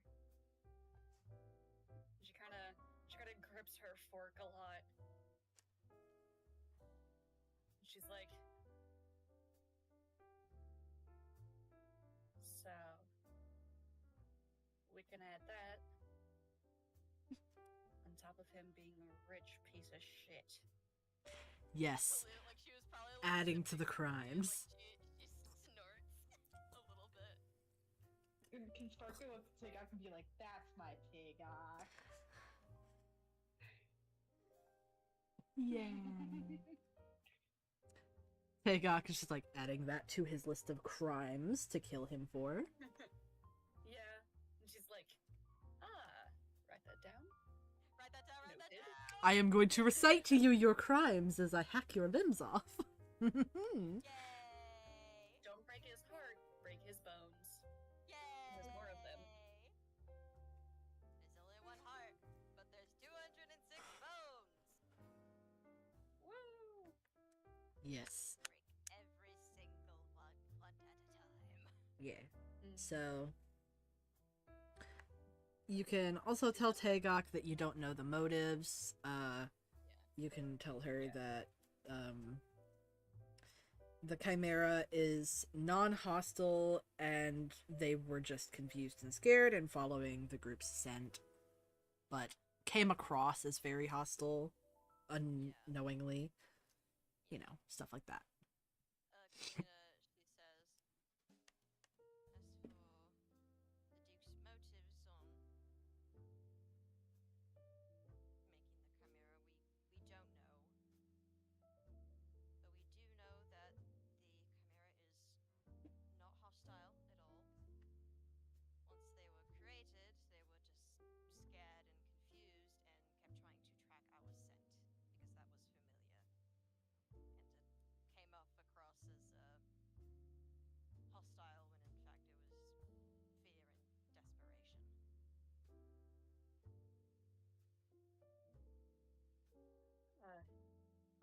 Tagog does not acknowledge like any of that last half, and she's just like, I don't give a damn about the Duke's motives. Everyone you've tried to go after turns into this sad sap. Not this fucking time. She says, I don't care about your fucking morally gray sword writing arrows. I'm gonna kill him. Listen, he's not morally gray. He very much deserves to die by your hand. And he will. Don't worry. He will, and it will be glorious. Yeah. But yeah, like in response to this, Kalina just pats Tagok on the shoulder a couple of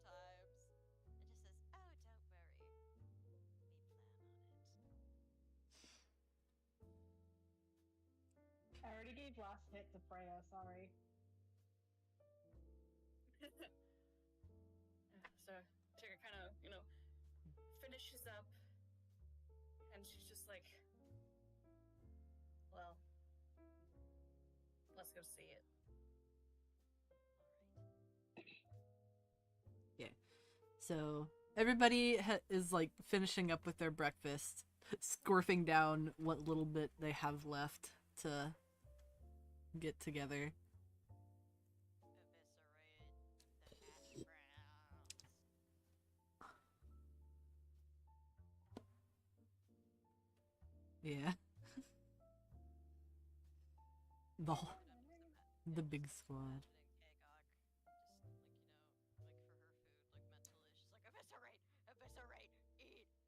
Stab. Stab. I must stab it very methodically. Yeah. So, you guys all, like, head over to the exotic animals enclosure. And, there's a lot of stuff, like, interesting creatures that you're walking by as you're heading towards it. You guys didn't really get to look at it all that much last time you were passing through, just because you were, like, on edge and distracted. Tagok's probably not paying too much attention to the animals, but the rest of you are sort of, like, getting a look at them. All kinds of fun things. The silly forg. The forg. The forg.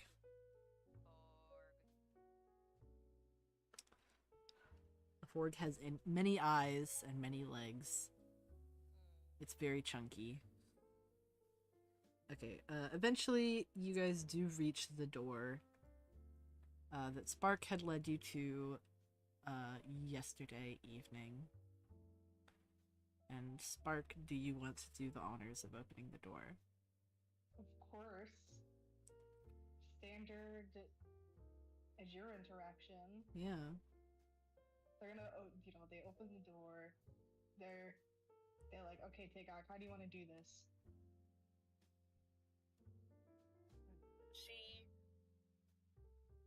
Wait, did you open the door? Sorry, I didn't hear it. Yes, the door's open. Okay. Yeah, but like, I'm imagining that Yeah. Spark's sort of standing in front of it, so Tagok, you can't exactly see the chimera fully, but you can like see a gray mass of fur, like blurry behind Spark. Tagok does not answer the question. She puts a hand on Spark's shoulder and is just like, good work, kid. And then moves them out of the way. Can I stand my ground? Yes, yes, you may. certainly can. I'm going to push you. Is that a roll I have to do, like a strength check or an athletics or something?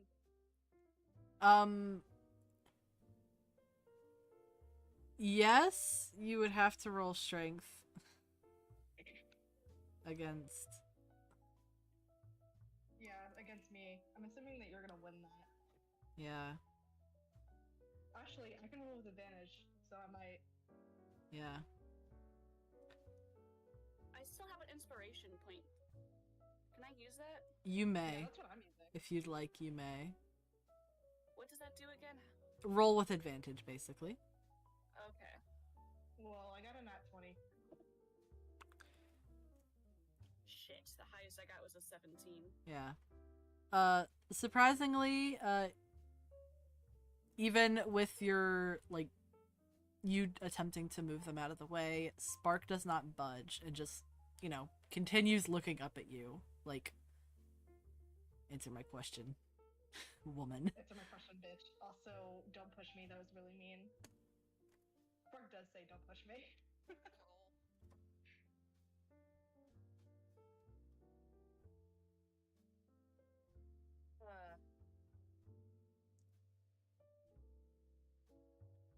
Tagok kind of like leans down a bit, and she's like, just let me through. I need to see this. Alright, so what they're gonna do is back up, like, move into the room further, still facing Tagok the entire time, until they're, like, within a few feet of the Chimera, and then step aside. Mm-hmm. Tagok, when Spark steps aside, laying on the floor, just sort of like, you know how dogs just sort of lay there. They're dog. Splootin'. So the Chimera takes up like a big amount of space. Even though you guys are scaled up, the Chimera is still very large. It is awake and alert, and it's looking at you, Tagok.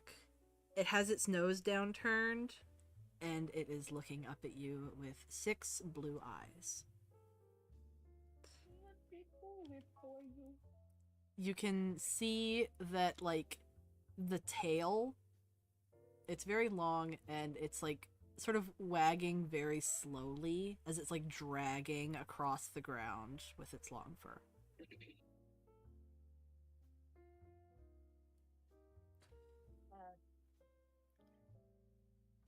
She's standing there. You know, her fists are clenched, and she's just kind of looking at it.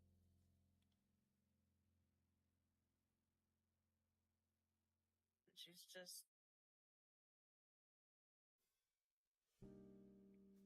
You poor thing. It makes a little whine at you and tilts its head. This shouldn't have happened.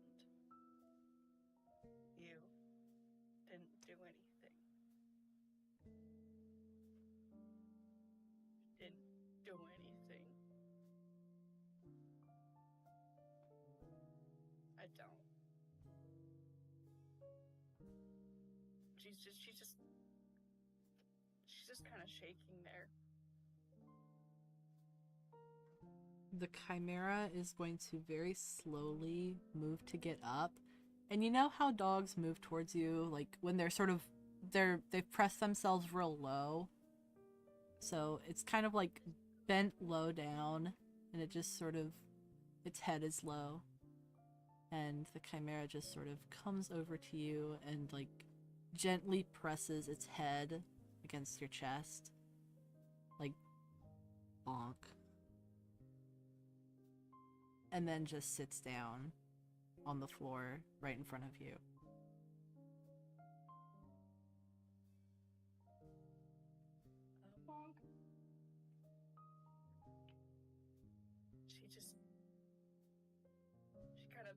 She backs away, and you can feel the temperature in the room rising. And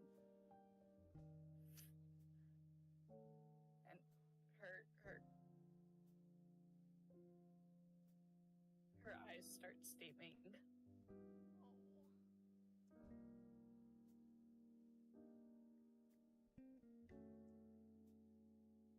And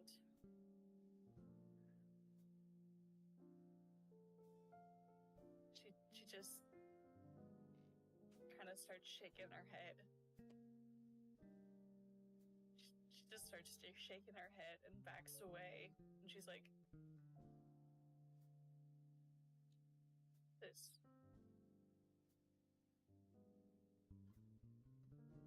No. And she just, like, starts very angrily walking out the room. You know, like, shoves her way through the party. And is, you know, very, very warm. Yeah. And she just leaves.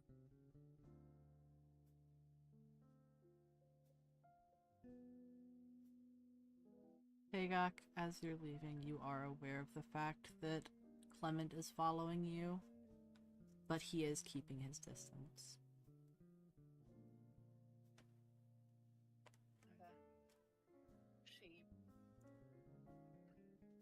She wants to turn around and yell at him, but she's like, I have to be this stupid fucking noble person.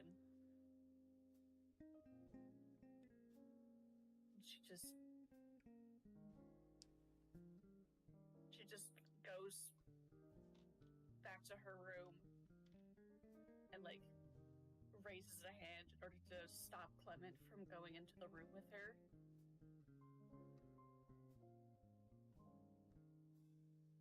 And then she just closes the door. And I'm sure Clement can hear the sound of lots of things breaking.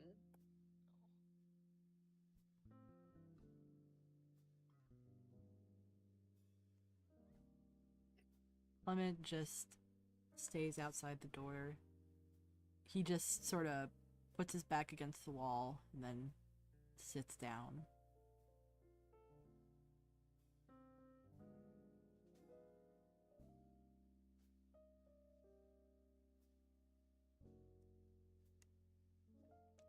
I don't know what else to do. You're good.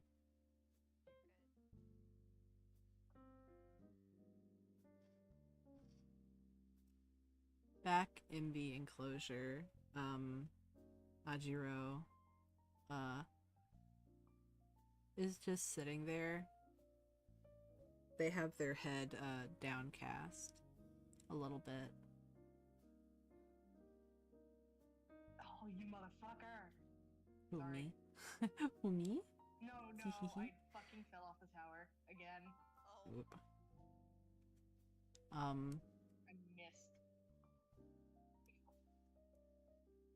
Sorry. Spark's gonna go pet Ajiro. Ajiro says to you, Spark, is Tagok gonna be okay? That's a really good question. They're probably not okay right now, but I bet they will be. Okay. And I want you to know it's not your fault. You did nothing wrong. It's just a lot of emotions right now.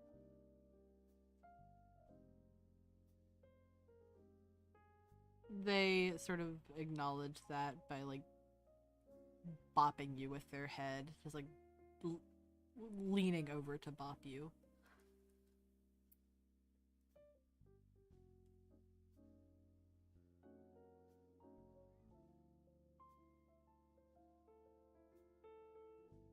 I think Tagok really does miss you and really wants to be with you right now, but she has to work through it first.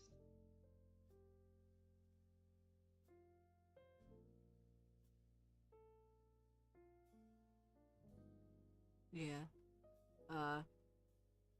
Ajiro says, okay, I'll give her time.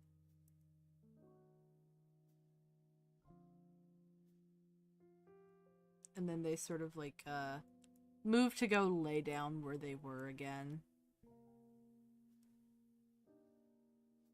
And, like, do a stretch on the floor. A little stretchy. Yeah, they ask if Ajiro wishes to be by themselves right now.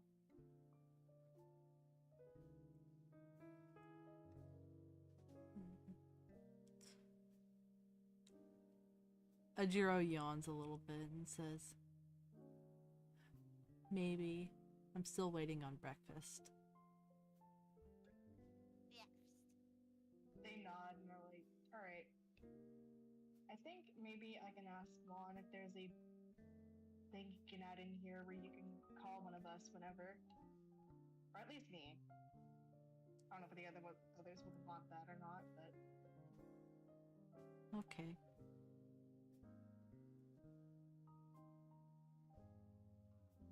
They give you a lick. They lick you somewhere where they can reach. They relay the information. Like, yeah. Yeah. The uppy probably needs some time.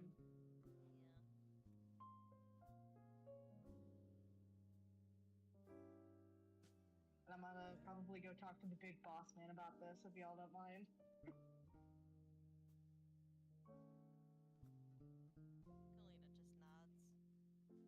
Kalina just nods. She is petting Puppy. Yeah. Freya asks if they can go with you. Spark? Hell yeah.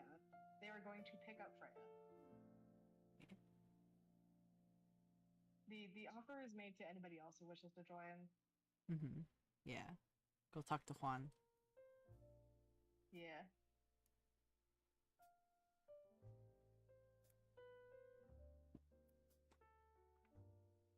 So yeah, they're gonna go do that. Are you gonna join? Anastasia is going to walk out with them, but to go back to their quarters to do some other mechanical work, Heavy machine. specifically of their main Alaka blaster. I like a blaster. Fuck yeah. Sorry. American. Yeah.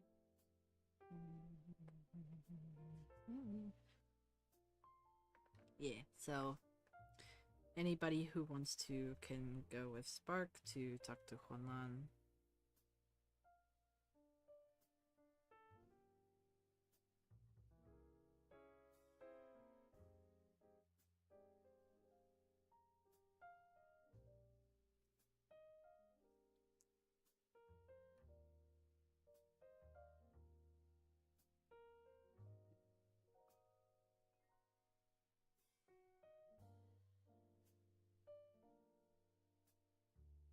All right.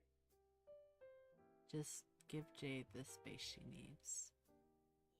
I knew that this inevitably was going to be very hard for her whenever this had to come.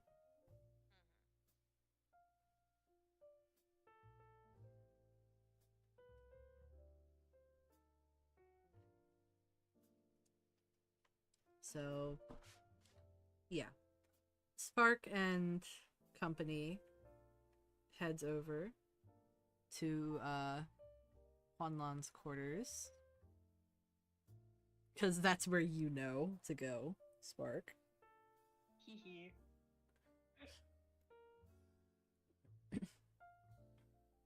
They're gonna knock, but they're gonna be polite this time because technically that's their boss, so they can't do the one thing. So they're just Yeah.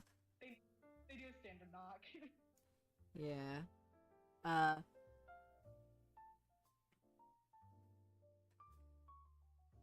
After a second, the door opens and Venus is sitting there and she says, "Hey, what's up?"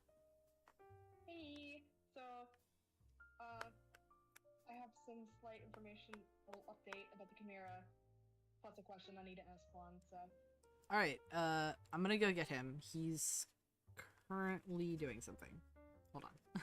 He's like, but she like invites you guys in to sort of sit down. hell yeah, they are going to sit.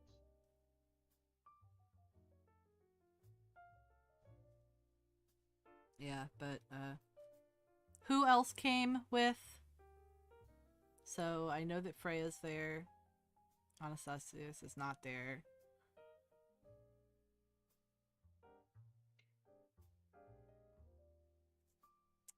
Okay, nobody's gonna answer me. Cool. Love that. Sorry.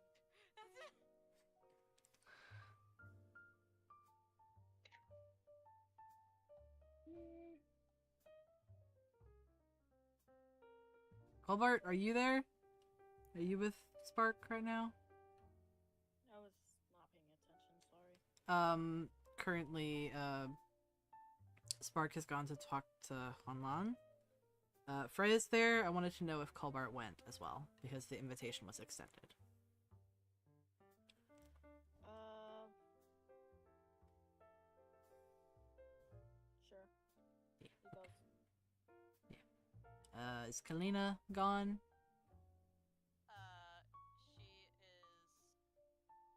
She is probably gonna go to a verbena.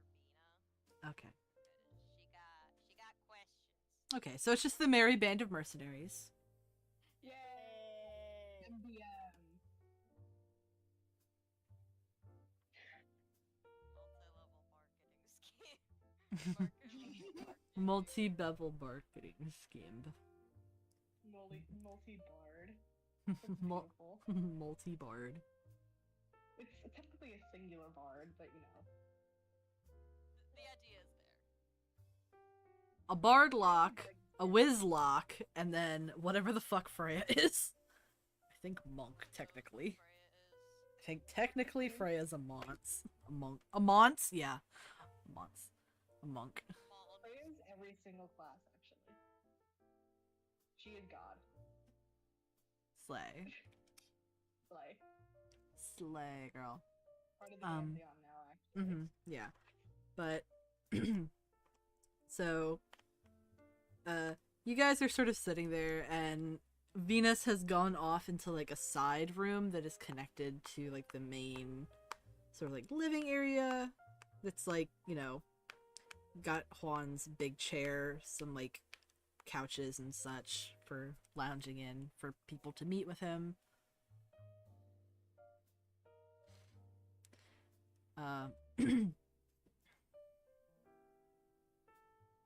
But he eventually, Venus comes back out and she says, okay, he's gonna be out in just a sec.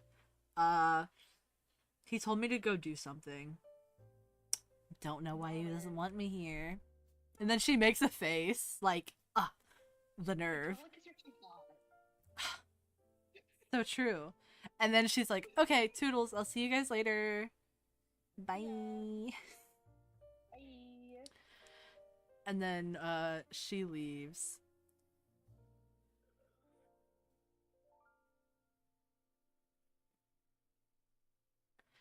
And It's like going to the bastards. oh god.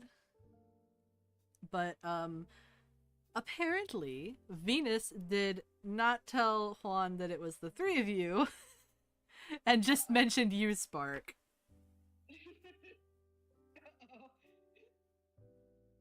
Sorry. Just like, Spark's here. Okay, good. I'll be out in a second. Go do something. Okay. Oops. Technically, it's not my fault. I didn't do anything. Technically. I'm just a guy. So when the door to the side room opens again, first you see like, you know, black robes that look more casual compared to what he's usually wearing. And you see that he has like a towel and he's like over his head and like doing the thing on his hair, basically. You know. Spark's like, oh, were you taking a shower in my bed? My bed, buddy? And you hear him, and when he talks, his voice sounds slightly different. But you can still tell that it's him. It's just the voice sounds like more hoarse and like rough. And he says, no, it's fine. I just like to take showers in the morning. It wakes me up. And then he like flips back the towel and it's his bare face. And then he opens his eyes, sees Kulbar and Freya, and immediately turns around. Like, turns around so you can't look at his face, and pulls the towel up over his head like a hood. Spark's just like, oh my god, wait, no, that was really cool. You got a cool ass face. He, like, visibly kind of relaxed when you say that, and he says, cool? Yeah. Pretty badass. He, like, slowly turns around again, and, you can kind of, now you're able to see his face now that, like, he's not trying to hide it from you. And, on his, like, face and his upper chest, and his hands that are now, like, completely unobscured, you can see that pretty much his entire body is covered in burn scars. Like, oh my god. His hair has, like, big streaks of, white, although it is mostly black. one of his eyebrows and the eyelashes on that eye are completely white, and the others are like the natural black tone. It seems that there is like a patch on his face that is not as burned, and on this you can see that's where like the black eyebrow and eyelashes are, and like his one like eye that is still intact, that is like a bright cerulean blue. Spark's making a pog face, and he's just like gesturing and going, "It's so fucking cool." Yeah.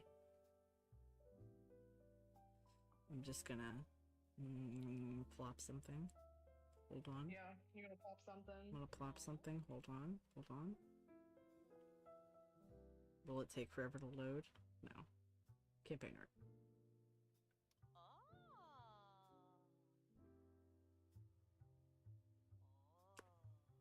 Yeah, they also do, like, he has a cleft lip, it would seem. Spark's just like, dude, you look like sorry, I'm trying to think. It's hard to explain. You know those crazy superheroes?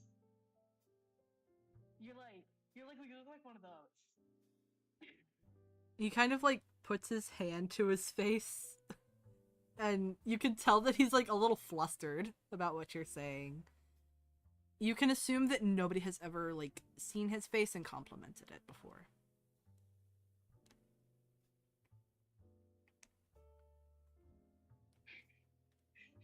Thoughts, Colbert? No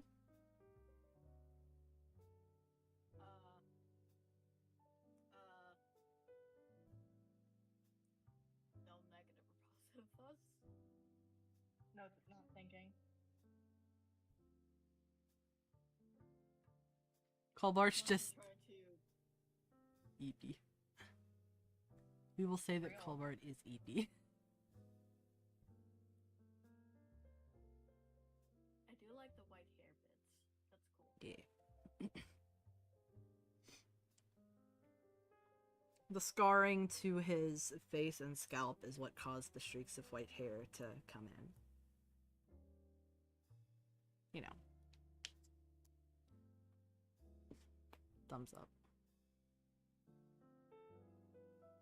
But yeah. He's a little flustered at your compliments, Spark. And he, like, sort of clears his throat and says, what was it that you came here for? Venus said that you had some information and questions? You see a visible loading screen because they completely forgot why they were here. You're like, oh, right, yeah. So, everybody met the Chimera, the group, because they specifically asked for it the last time I was with them, and I kind of have to keep my promises. But they prefer the name Ajira now, and I had a question about something you can add to their room.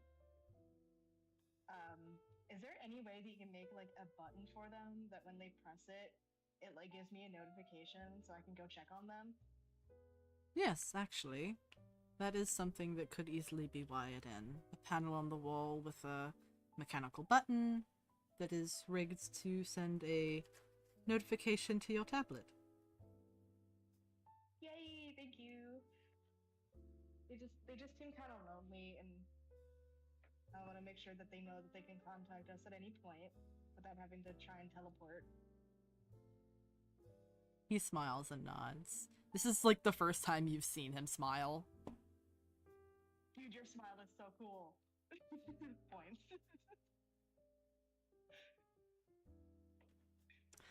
You're gonna make him blush. He's all flustered. They think Juan's cool, okay?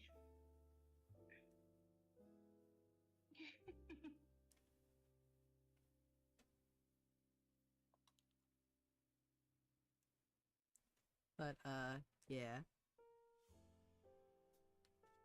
He also asks you if you have anything else that you need to talk about, like any questions, anything you need. Why do you feel like you need to wear the mask when you look so cool? Well, Spock, you were the first person to think that, I must say.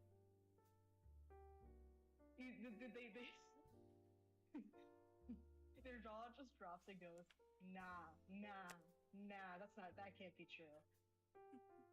That's stupid. You're cool as hell. He, sits down in his chair, and he says, yes, there is a lot of stigma and prejudice around scarring and disfigurement amongst the Empire and the social hierarchies, such. So that's gross. It's not like you can really control it. I fell. Oh no. Falling. Falling. Falling. Fall. Okay, we're good. Yeah. Fall. But, he does go on to tell you... Butterfeet. Sorry. You've heard of Butterfeet, now Butterfingers. Yeah. But,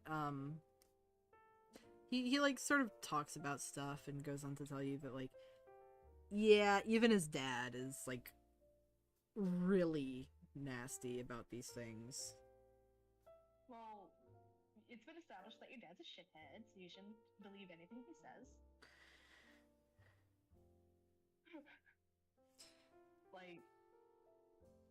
All of us are really ready to fistfight him, so... Freya gets the last punch. Yeah, we've decided that Freya gets the last hit because she's baby. And then they hold up Freya.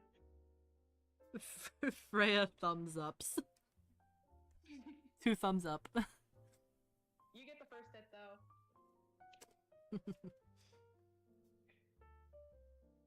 I always intended to. Yeah! They do the yippee. But, they do say that, it really doesn't matter what other people think. And if you try to let that stop you, it'll make life harder than it really needs to be.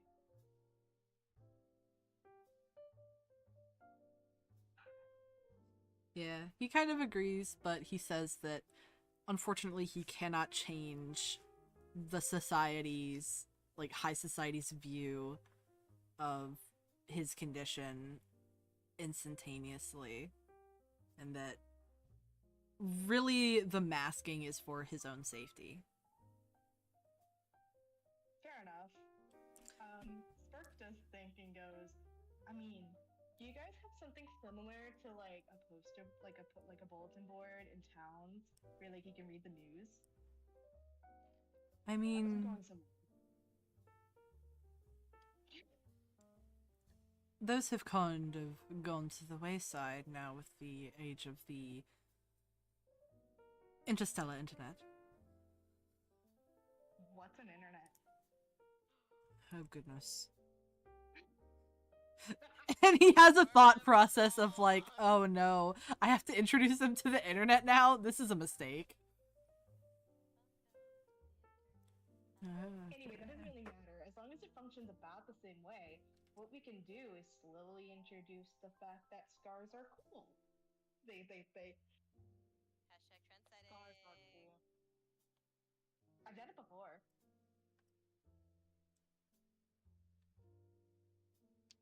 Convince people things that are cool. I mean, it's really not that hard as long as you have enough influence yourself. He smiles and he's like, perhaps that is something we can do. I'd like to get this whole situation over with first, though. I mean, I guess it's something that we can do while we're waiting to get there, because I mean, I have nothing to do right now. Mm-hmm. I would first have to figure out how an internet works, though. I'll have Venus introduce you. Wait, what did Spark say? Is there more than one internet? He tells you that there is one internet, but it is infinitely large, like the universe. Wait, the universe is infinitely large? Yes. I did not know that. Oh. Hey, they're gonna tell Big. Kalina about this. Hey, Kalina, have you heard of the internet? This is the first thing that they're gonna do when they find Kalina. Kalina has already found the internet. She's like, I have to show you so much stuff. I gotta show you so many things on the internet. Cat videos. Cat videos. Spark's gonna start a juggling channel. Swear to God. Yeah, I was gonna say they're gonna do some. Like, we both know that they're gonna make a like. They're gonna be like a social media Space tube. influencer or something. Space Talk. Space Talk. They're going to be popular on Space Talk. I'm sorry, it's gonna happen. Yeah, maybe that's how they get the. Maybe that's how they influence the people. They become viral on Space Talk overnight, and then they use their platform. And then they be political with it and say that Alistair sucks. I fucking hate the Duke Alistair. He sucks. He sucks. He told me that he kissed puppies, guys. He kicks space puppies. He kicks space puppies. I can't believe he does that. He's an abusive shithead. Yeah, that's all that Spark wanted. Yeah. Yeah. So, Juan, tells you that later at some point he has some special mission things for you specifically. Special mission? Yes. And then he winks at you with his one good eye.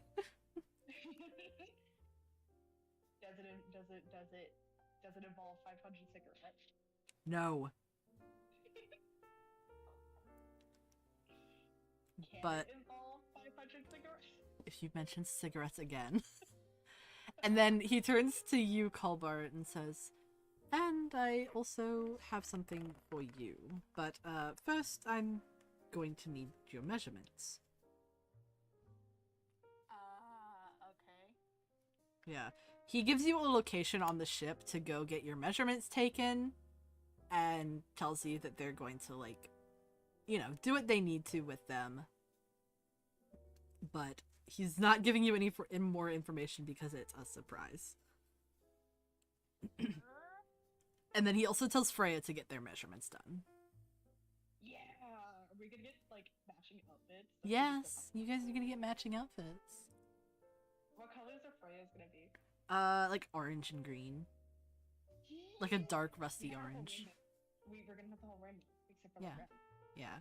I mean, theirs is kind of like a rusty reddish orange, so it's kind of Oh my God, rainbowy. we are going to have the whole rainbow, guys. Guys, it's the whole fucking rainbow. But yeah. After that, Juan, like, gives you a formal dismissal, you know, like, in character. TM. Yeah. They're gonna leave. Do a salute. Bye, boss. Bye, boy. I promise not to break the internet. I don't think you can. Well, now it's a challenge. Mm. They're gonna break the internet with new trends, aka clowning. Juan's just like, if they manage to break the internet, I don't even know what the hell I'm gonna do.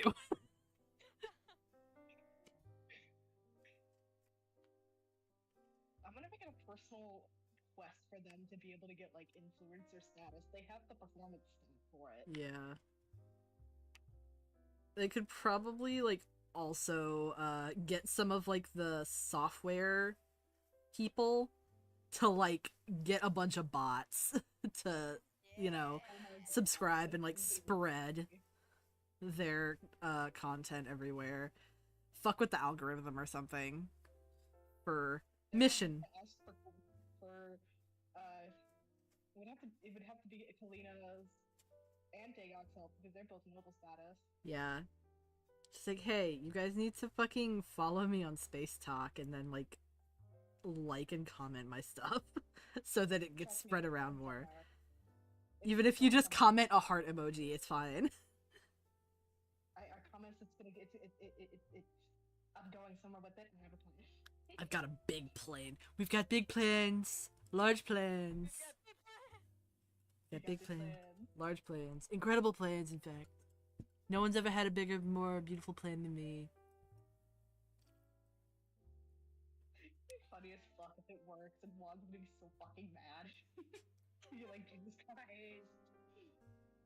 Yeah, it causes the site to crash. Juan busted. How the fuck did you break Space Talk? I'm just imagining that they get they're in an article, Juan reads it and goes, oh no. Heavy sighs sinks into his chair. Oh.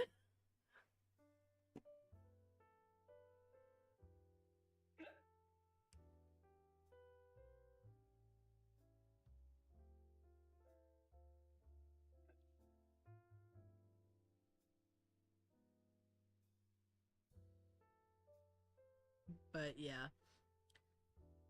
After that, let's move to Kalina going to talk to Verbena. Yes. The rhyming. Hiya. So yeah.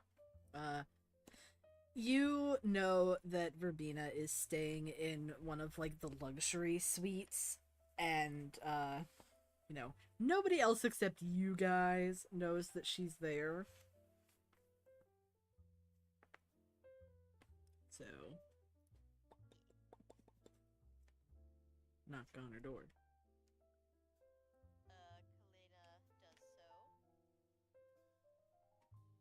Kalina does so. She very slowly cracks the door open and sees it's you, and she's like, "Oh, Kalina, come on in."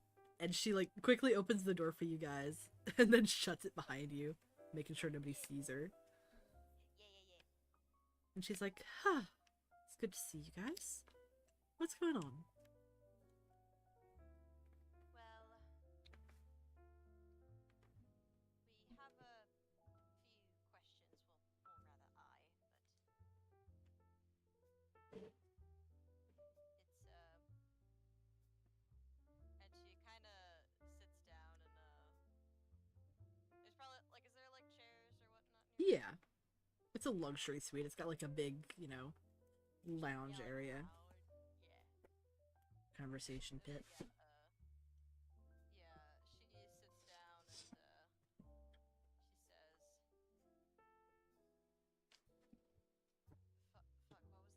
Lorian. Lorian, okay. I was thinking Larian, but just no, that's That's the studio. We're thinking Lorian from Dark Souls 3. yeah. But yeah, Kalina says, it's in regards to, Lorian. She immediately freezes up. And she was gentle smile before. Her face just drops to dead nothing. Kalina, she is quiet for a moment and just says, yeah.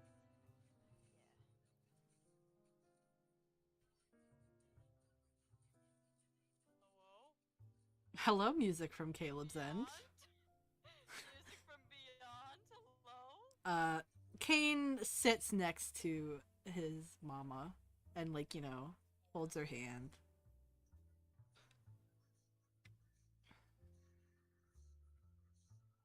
Wait, where is that music coming from? It's from Caleb. Oh. Whose music? There was some sort of music coming from your end. Were you watching something on your phone? Oh, my phone volume's You're good. You're good. Okay. I have We my were just earbuds in, wondering so I where, can't like, hear it. the music from beyond, which is like, huh? God? Yeah, it's all But, good. yeah, Kalina, she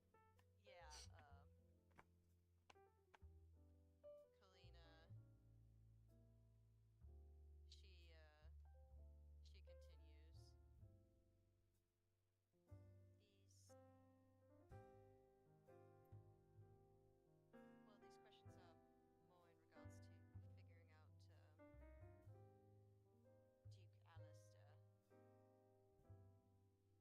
These questions are more in regards to figuring out, Duke Alistair, as well as just a lot of things. I apologize.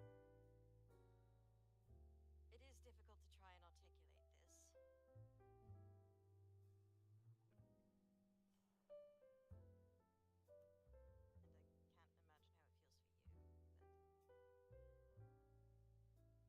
She just kind of slowly nods. But if you are alright with this, I would like to ask a few questions. We can stop at any time. If you need a break, go right ahead. Right. But if you could, this would be very, very helpful.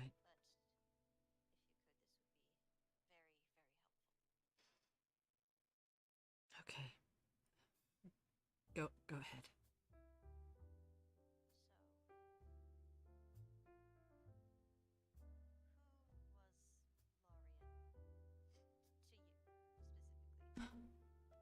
She immediately, like, she leans back a little bit, looks up, and does that face where it's like she's looking up, trying not to cry.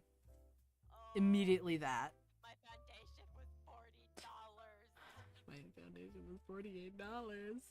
Ah. But immediately she's like trying to hold in her tears, and like she blinks really hard, like scrunches her eyes up, and she says, Lorien was everything to me. I am the youngest of my siblings. And, because of that, I really didn't have any friends. There were no other noble children my age, except for Lorien. And he didn't have any friends. We were each other's only companions growing up. Everybody else ignored us, even our parents. And as we got older, well, we made a promise that if either of us could never find a partner, that we would marry each other. Kalina, she kind of just like puts a hand over her chest. And he would always help me with my experiments. Kalina, she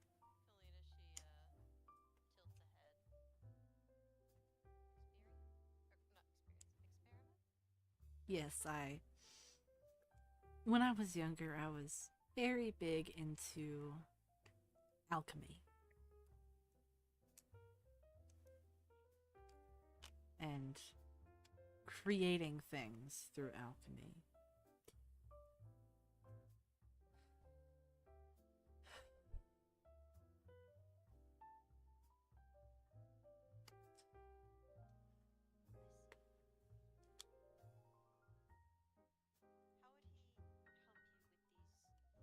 experiments?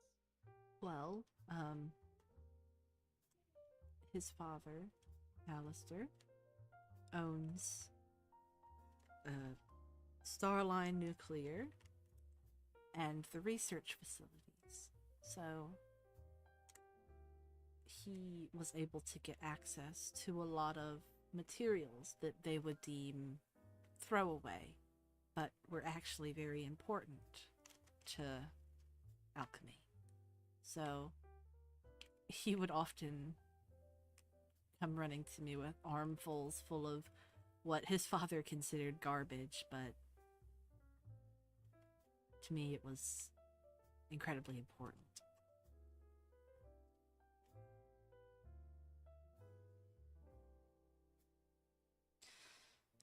That's actually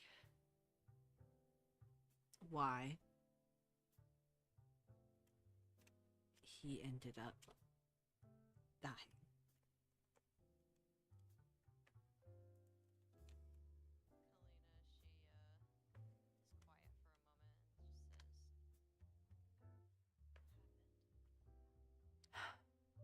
Do you remember the Crystal Heart? Yes. That was my big project.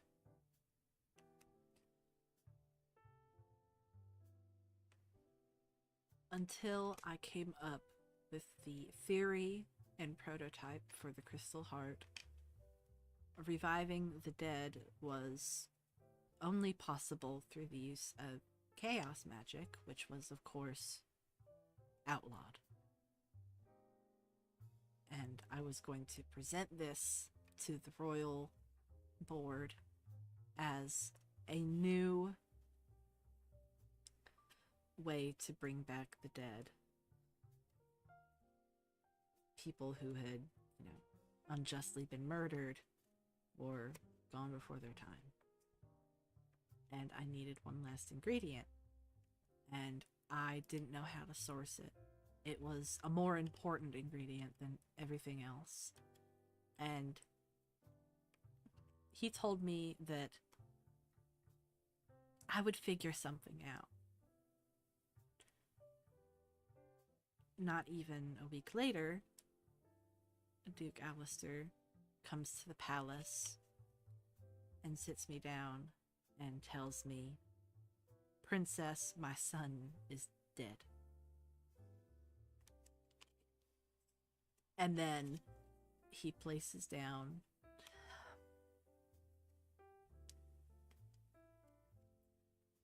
the exact ingredient I needed in a vial in front of me and said he was holding this when he fell into a vat of acid.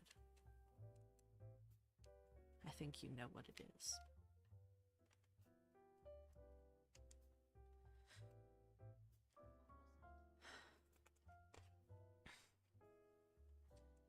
It was a concentrated gas from one of the many gas giants within my home planet's star system.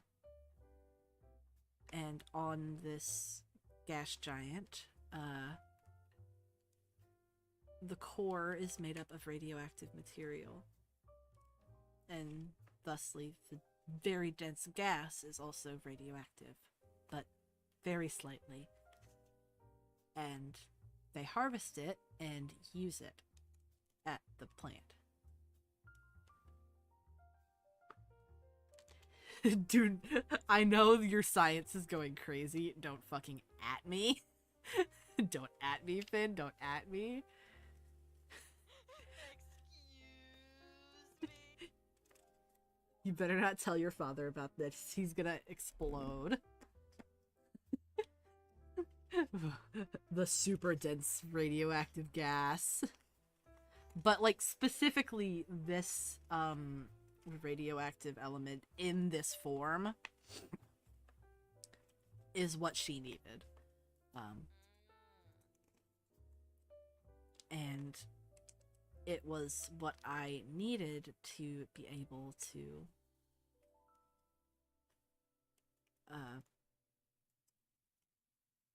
fuse, in a sense, all of the elements together to make the crystal of the heart.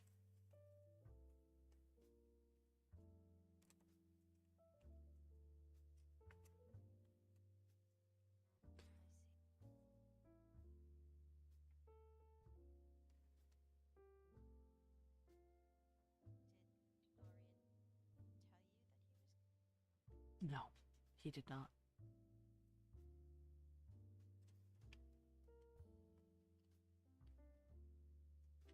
Finn, am I describing something that is actually real? Or you, you're making it sound like I'm doing something silly. I'm doing something the wrong way? What am I? I'm so close. I did no research on this. Don't at me.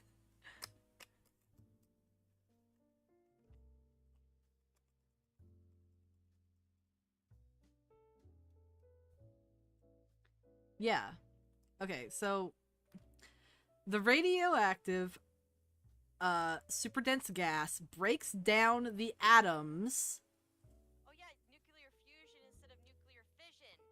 They break down the atoms of the thing, and then she is able to, using other forms of alchemy, recombine these atoms into one solid thing. So it's basically like she is using this radioactive gas as like a catalyst to melt down the elements and then refuse them back together. Yes, she is able to do nuclear fusion through alchemy. Don't look at me. The fucking cell. Oh man, get out of here.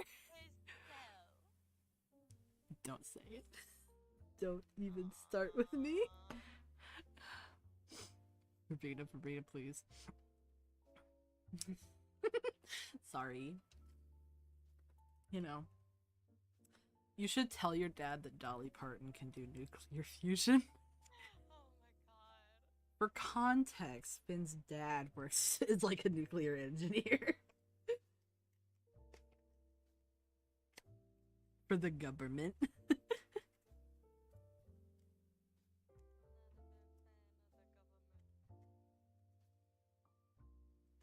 yeah, Kalina, It's all she, high.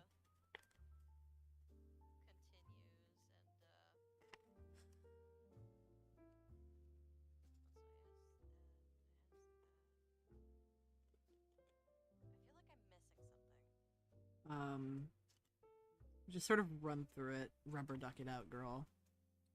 I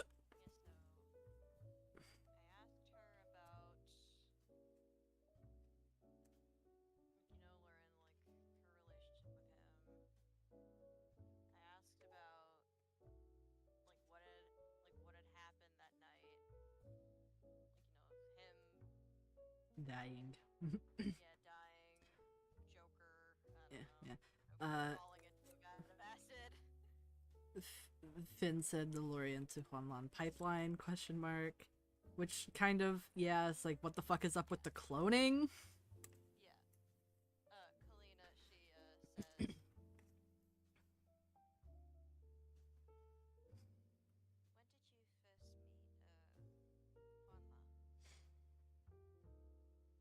About 1,000 years after Lorien's death, he was introduced to me as a perfectly genetic clone of Lorien.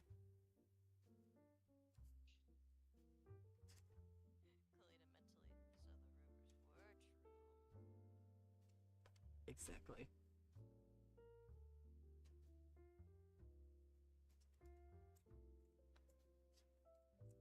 Yeah. Unfortunately, this is all Verbena knows. You know.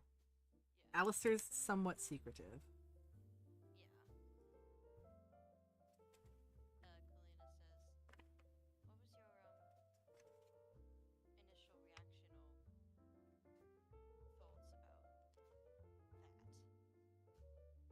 Yeah. My first gut reaction was disgust at Alistair. More or less the way he acted around the whole situation. He wanted everybody to pretend that nothing had happened, that Lorien was not dead, and that Huanlan was him. But did not hide the fact that he was a clone. I don't think he has ever told Honlan about Lorien either.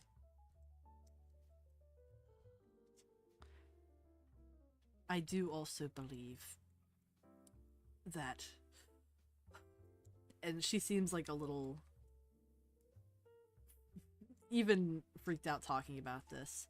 I do believe that he somehow, using chaos magic against the outlawing, transferred memories from Lorien to Honlan. Honlan believes that he is Lorien, but does not know the name Lorien.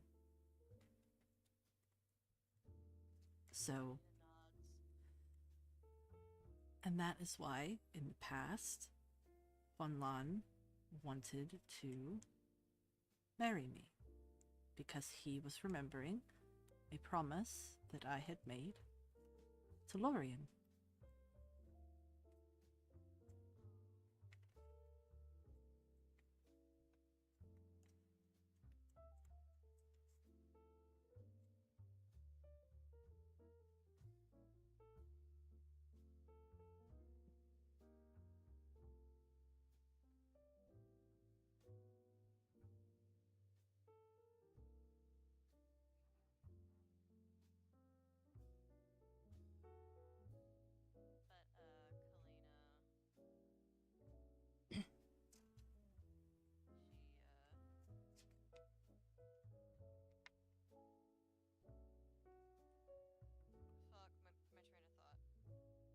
You did that to yourself, girlie. I mean, come on, I had to make just a... She had to make a fucking joke about it. A little itty-bitty joke. Listen. As a treat. As a treat. Because Rabina switches from Dolly Parton to British lady at will. Part. Love you, Eros.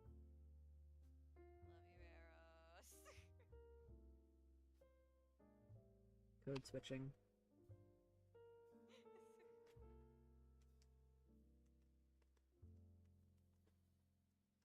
Your thoughts. Get them together, girl.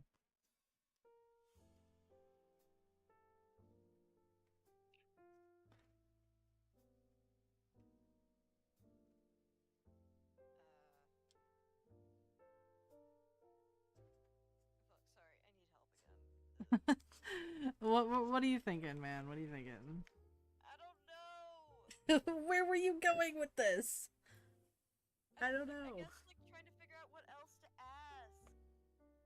It's been a rough week, man. I know. What is there more to ask? I'm not even sure. Yeah, I don't think there is really anything more you can ask that she would know, most likely. Like,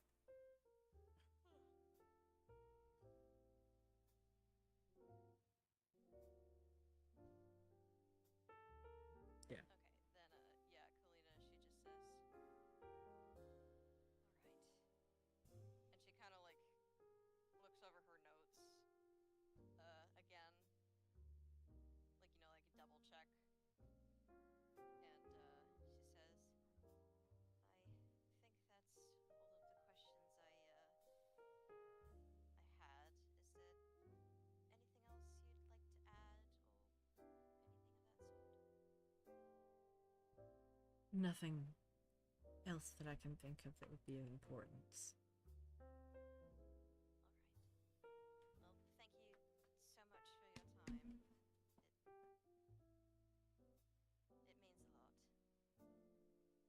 She nods. Kane, like, gives her a hug. And she hugs him back. Helena smiles, like, yeah, she smiles at this. Yeah. But I'm guessing that Kalina sort of leaves the room now to go do some other things. But with that, I am going to end the session here. It's midnight on the dot. So this is a good point to cut it off. We will see you all next week for episode 89. We are very we're closing in on episode 100.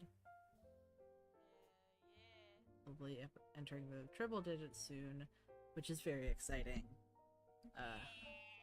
We'll hopefully see you all next week if everything goes to plan. Good night, everybody.